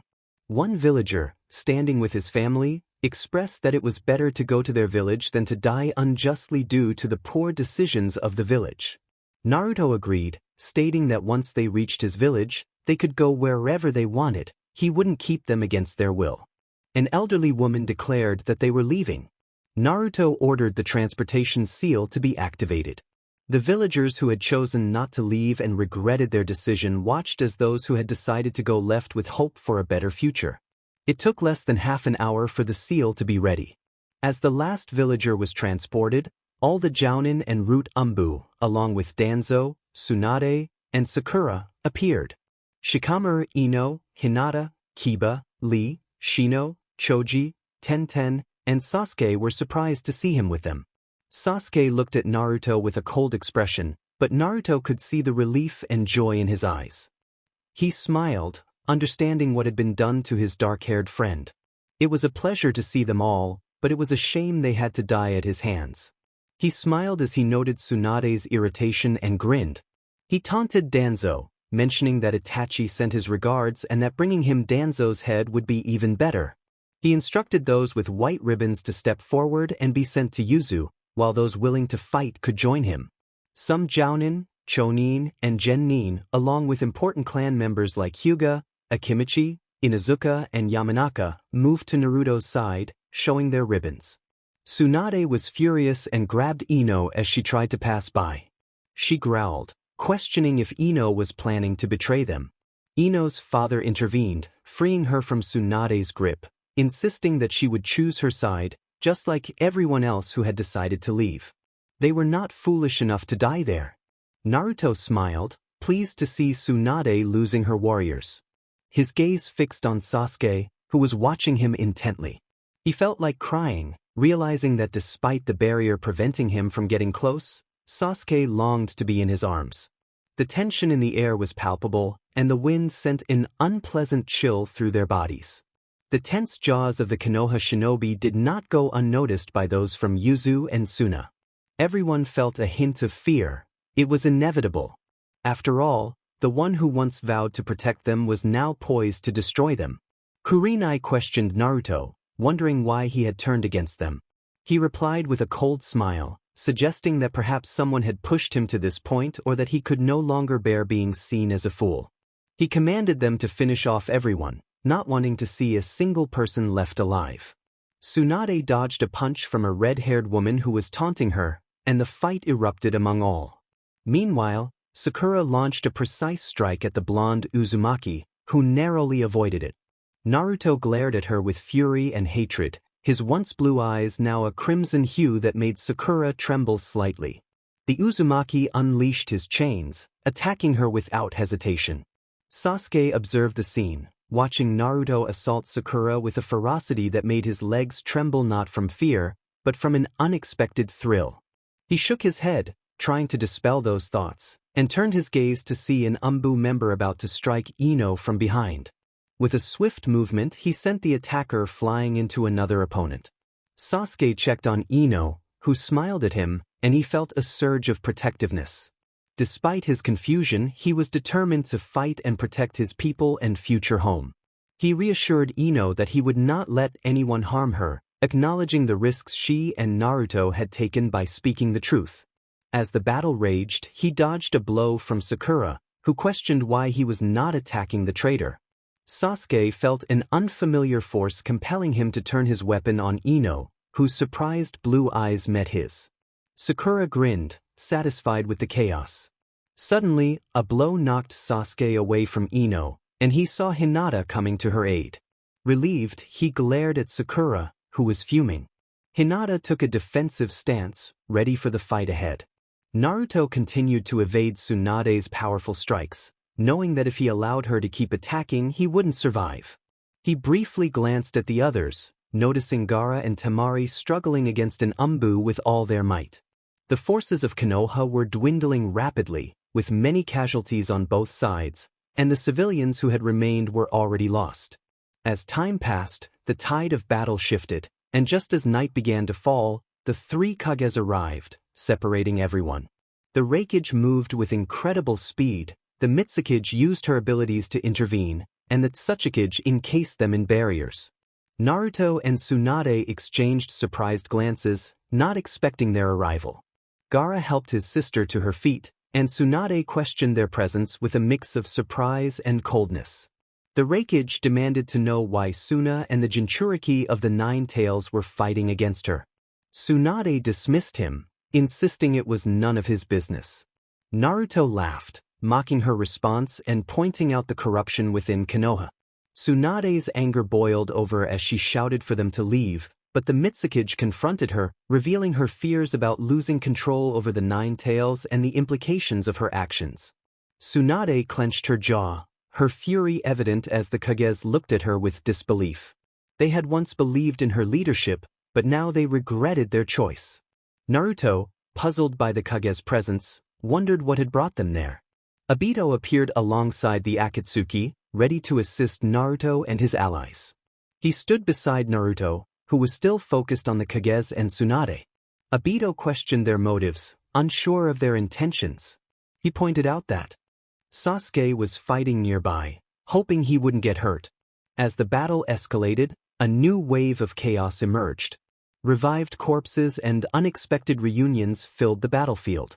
The Uchiha had been brought back by Zetsu, and Obito struggled against his former teammate, feeling the pain of seeing her return. Tsunade's frustration grew as she realized she had placed her trust in the wrong allies. Naruto reunited with his father and the previous Kages, including the third Hokage. Minato swiftly sent a Bijou bomb into the sea to prevent further casualties. Meanwhile, Sakura seethed with anger, unable to comprehend how Sasuke had broken free from the seal and saved the girls from certain death. Sasuke joined Naruto and the others, and Minato observed the scene as Sasuke unexpectedly embraced Naruto, catching him off guard. Minato inquired if Naruto was in a relationship, to which Naruto simply nodded, confirming that it was somewhat true. Sasuke responded with a smile, feeling a bit embarrassed. He wondered if it bothered Naruto that he was an Uchiha. Naruto assured him it didn't bother him at all. In fact, his mother would be delighted to know he was dating the son of her best friend. Sasuke thanked Minato and bowed slightly, while Kiba teased the blonde, causing him to blush. Minato chuckled nervously at Sasuke's fiery temperament, as Sasuke attempted to punch Kiba while Naruto held them both by the waist. He thought to himself that Sasuke had the same spirit as Kushina, which made him happy for his son. Meanwhile, Sakura, consumed by jealousy and anger, drew a dagger laced with deadly poison and lunged at Sasuke with the intent to harm him. Naruto noticed just in time and countered with his chains, causing Sakura to accidentally injure herself in the thigh with her own dagger. The events unfolded quickly, and Sasuke could only watch with pity and resignation, remembering how he had grown fond of her during their time as a genin team. Tsunade dodged a strike from Obito and retaliated with double the force, shattering the ground beneath them. Sasuke narrowly avoided the blow, which only served to infuriate Tsunade further. Hashirama watched in surprise and awe as his granddaughter fought against an Uchiha. Tobirama, on the other hand, was utterly confused about why Tsunade was battling an Uchiha while the war continued to claim lives around them. The remaining Kages were uncertain about which side to support, Tsunade's or the Jinchurikis. The war raged on. In one part of the battlefield, Zetsu unleashed the shell of the 10 tails, capturing the 8 tails, who joined the fray alongside the fox. Both Naruto and Sasuke were on the brink of death. Sasuke had been stabbed by Madara. They were found by the Sage of Six Paths, who recounted the entire history since the arrival of his mother, the Rabbit Princess, and the ongoing struggle that followed. As Tsunade lost more warriors, those who had once sworn loyalty to her now lay dead and bloodied. Everyone fought with all their might to achieve victory and return home. No one realized when a battle against Konoha had transformed into a war against a goddess. With newfound power and a clear objective, Sasuke and Naruto joined forces to eliminate the Edo Tensei. They engaged in a fierce struggle, facing a new obstacle that they needed to overcome. Their friends and allies prepared to continue fighting, even as their strength waned. Ino and Hinata managed to reach the pair with great difficulty, offering their support with whatever little they could muster. Naruto shared his chakra with them, helping them regain their energy to keep fighting. The rabbit goddess made her appearance, ensnaring everyone in an illusory genjutsu. Only Naruto, Sasuke, Ino, and Hinata managed to escape. As another day dawned in a different dimension, Ino, Sasuke, Hinata, and Naruto brought an end to the rabbit goddess, sealing her away for eternity and completing a cycle. With the help of the ancestral and current Kages, Hagoromo brought them back, finding Tsunade teetering between life and death and Sakura in her final moments. Ino approached Sakura, kneeling beside her. Sakura lamented her inability to be loved by Sasuke, whispering as she watched Naruto kiss the dark-haired boy. Ino gently lifted Sakura's chin, urging her to look at her. She reminded Sakura that there had been someone who loved her deeply, even if she hadn't realized it. Sakura wept for not having recognized it sooner, for the lack of salvation, and for not being able to be with the person Ino claimed loved her. Ino bid her farewell, hoping they could be best friends in another life and that Sakura would find happiness with someone other than Sasuke. Ino stood and walked away to rejoin her team, tears streaming down her face, while Hinata was comforted by Sasuke, who was embraced by Naruto. Sakura passed away, watching her former teammates and the girl who had tried to be there for her. Hashirama approached Tsunade, brushing her hair from her face. Tsunade looked at him blankly, prompting a heavy sigh from the elder Senju. He reminded her that she knew her actions were wrong. Tsunade defended her choices, insisting she had to protect those she considered traitors, who ultimately betrayed her. She expressed no regret. Hashirama noted that her grandmother would be very disappointed in her. Tsunade coldly remarked that she had at least tried to separate the Uchihas from the Uzumaki, but ultimately failed. Hashirama hoped that in another life, she would become a better person before leaving her to her fate, sighing heavily as he watched Madara fade away. Naruto ceased his argument with his Biju and leaped to where his father stood. The sun rose in the east, heralding a new dawn. The warriors gathered the fallen to seal them in scrolls. What was once Konoha, the hidden village among the leaves, now lay in ruins and debris. Naruto called out to his father, who asked him to wait a moment as the sun fully emerged. Minato wished him a happy birthday.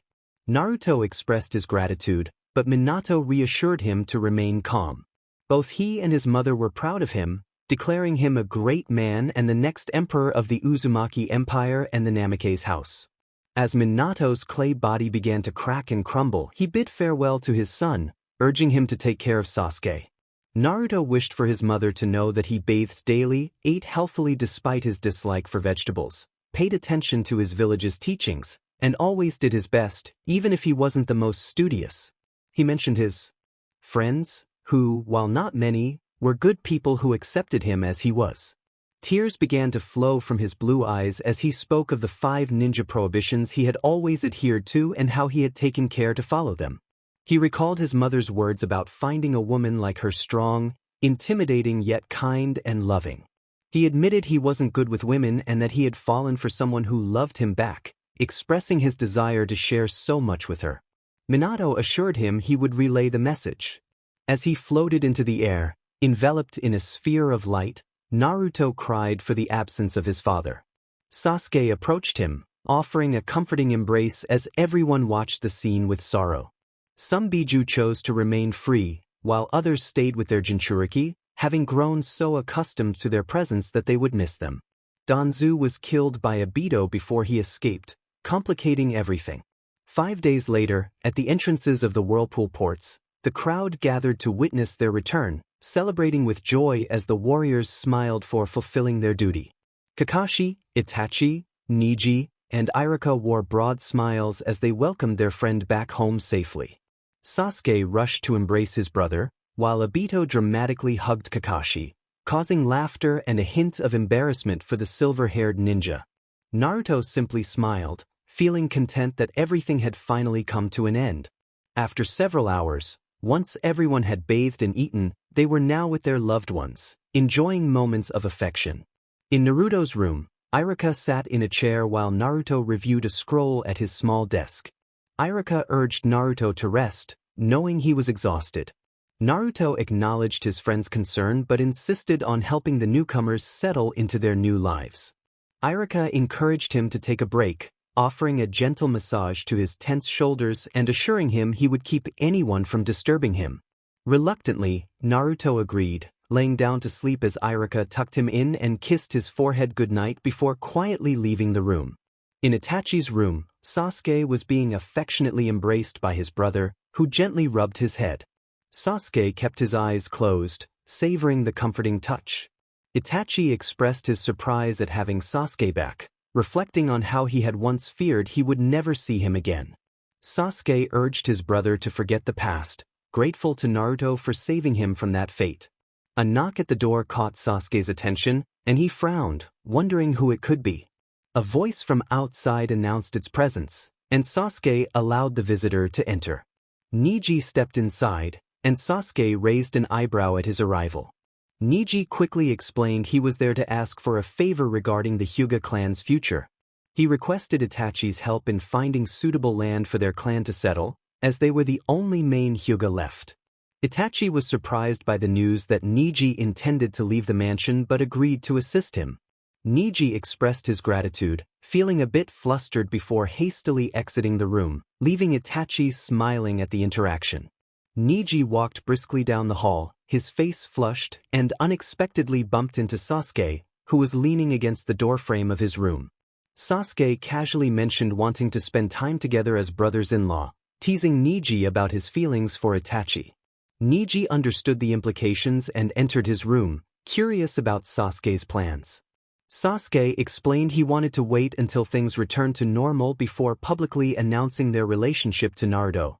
Neji complimented Sasuke on his taste in decor as they chatted. After saying goodbye, Sasuke left for his room but encountered a staff member carrying dinner for Naruto.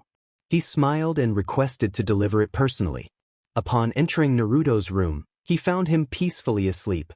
2 months later, Naruto had prepared and distributed land to the clans wishing to settle in Yuzu. It hadn't been difficult, as the advisors had initially resisted giving away land without compensation. Frustrated, Naruto made it clear he would not allow them to become corrupt and power-hungry like those in Konoha before he assumed the throne. During this time, Neji was appointed the leader of the Hyuga clan by its members and at the request of the heiress. He took on the responsibilities of ensuring the clan's well-being and enjoyed outings with the elder Uchiha, which no one in the clan objected to. They were now in a new place, free to interact with others without the constraints of maintaining the pure Byakugan legacy, and they were happy in their new home. Kakashi, after things settled and the villagers found their footing, asked Naruto to help him locate his family home. It didn't take long, as they encountered people who recognized him and guided them to the House of the Moon, where his late mother had lived, and where he was known as Prince Hatake. Obito accompanied him as his fiancée. Irika continued teaching at the academy, with Naruto entrusting him with the responsibility and Chino as his assistant. Meanwhile, Kiba, Shikamaru, Rock Lee, Tenten, Ino, and others remained shinobi of Yuzu, determined to protect their future and honor those who had fallen in Konoha. The sun shone brightly over the village as the townsfolk went about their work, enjoying the tranquility. In an elegant restaurant, Ino, Hinata, Temari, who had come for a few days leading up to the coronation, Tenten, and Sasuke gathered for a meal. Ino remarked on how nice it was to have a girl's lunch to relax. Hinata agreed, expressing relief from the stress of missions. Over time, she had grown more confident in the company of Sasuke, Ino, and Temari. Temari, slightly annoyed, suggested they take advantage of their proximity to the beach for a while. Ino enthusiastically agreed, but Sasuke declined, expressing his dislike for getting sand all over himself. Temari playfully chided him for being boring, and the group continued to enjoy their time together. Hinata suggested they go out to relax a bit, and others agreed, urging Sasuke to join them. After a while, they left the restaurant to head home and change into comfortable clothes for the beach. Upon arriving at the main house, Sasuke noticed a carriage from the tea village and frowned, sensing something was off. He walked quickly through the hallways, and the servants looked at him with concern. One of them stopped him, pleading for him not to leave. More joined in, trying to hold him back, but Sasuke growled in frustration, confused about what was happening and where he was supposed to go. The servant explained that the leader of the tea land was there, demanding that Naruto fulfill a commitment. Sasuke's confusion turned to a surge of anger, startling those around him as he demanded to know where Naruto was. Karen arrived, sensing the tension, and urged him to calm down. She directed him to the office, where they could hear a man shouting angrily. After a brief moment, Naruto's voice signaled Sasuke to enter, and he burst through the door. Seeing Naruto with his Sharingan activated made Naruto smile playfully. He casually asked how Sasuke's day had been, but Sasuke, still furious, demanded to know what was happening. Naruto explained that the man present was trying to force a marriage on someone who was already committed to him. The man protested, claiming Naruto had previously agreed to a year-long engagement. Naruto firmly stated that neither he nor the boy wanted to marry, and he was determined to protect them from the man's demands. The man laughed mockingly, but Naruto's demeanor shifted as he released a menacing aura, warning the man to leave peacefully or face dire consequences.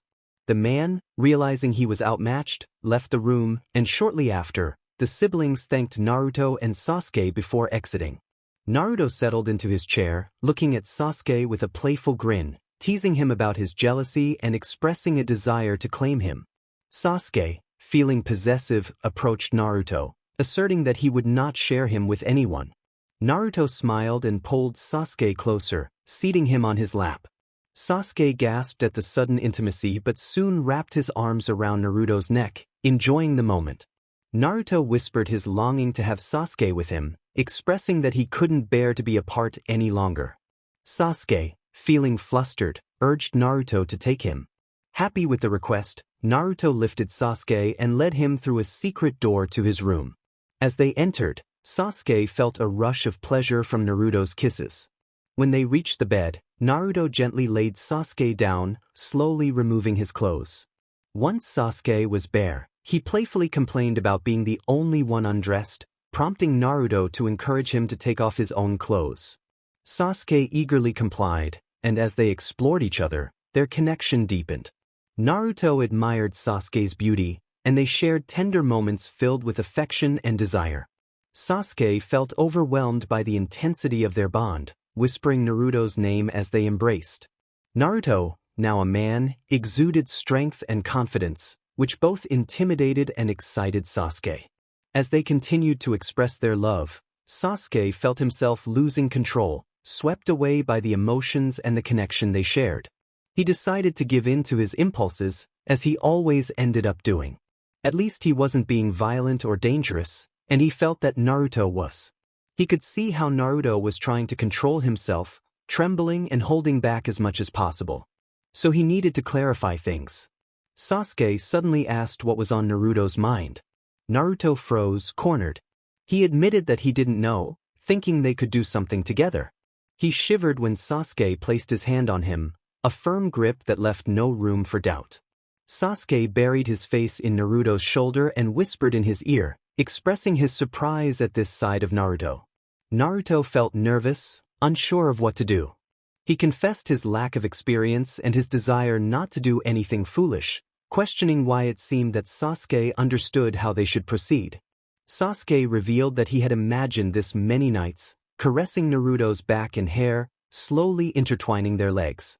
He expressed his trust in Naruto, acknowledging the power within him.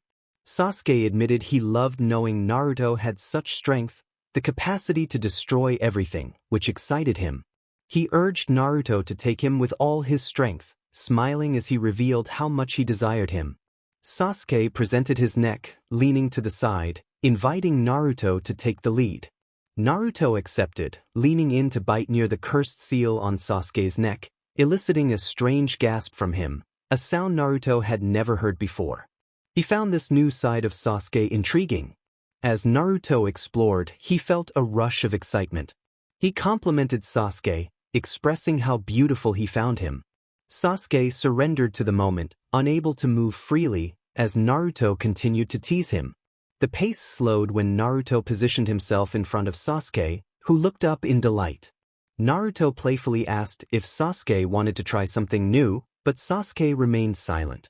Naruto was surprised by Sasuke's obedience when he felt him take action.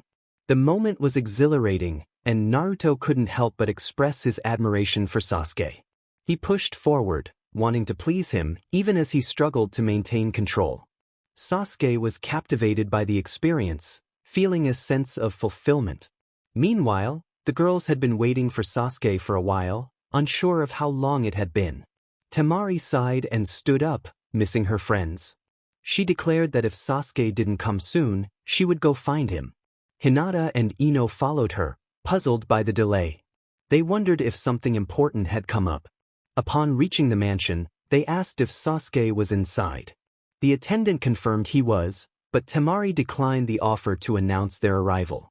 As they stepped inside, they felt a different atmosphere, one filled with joy and a hint of embarrassment, as some young men and women blushed while others smiled happily.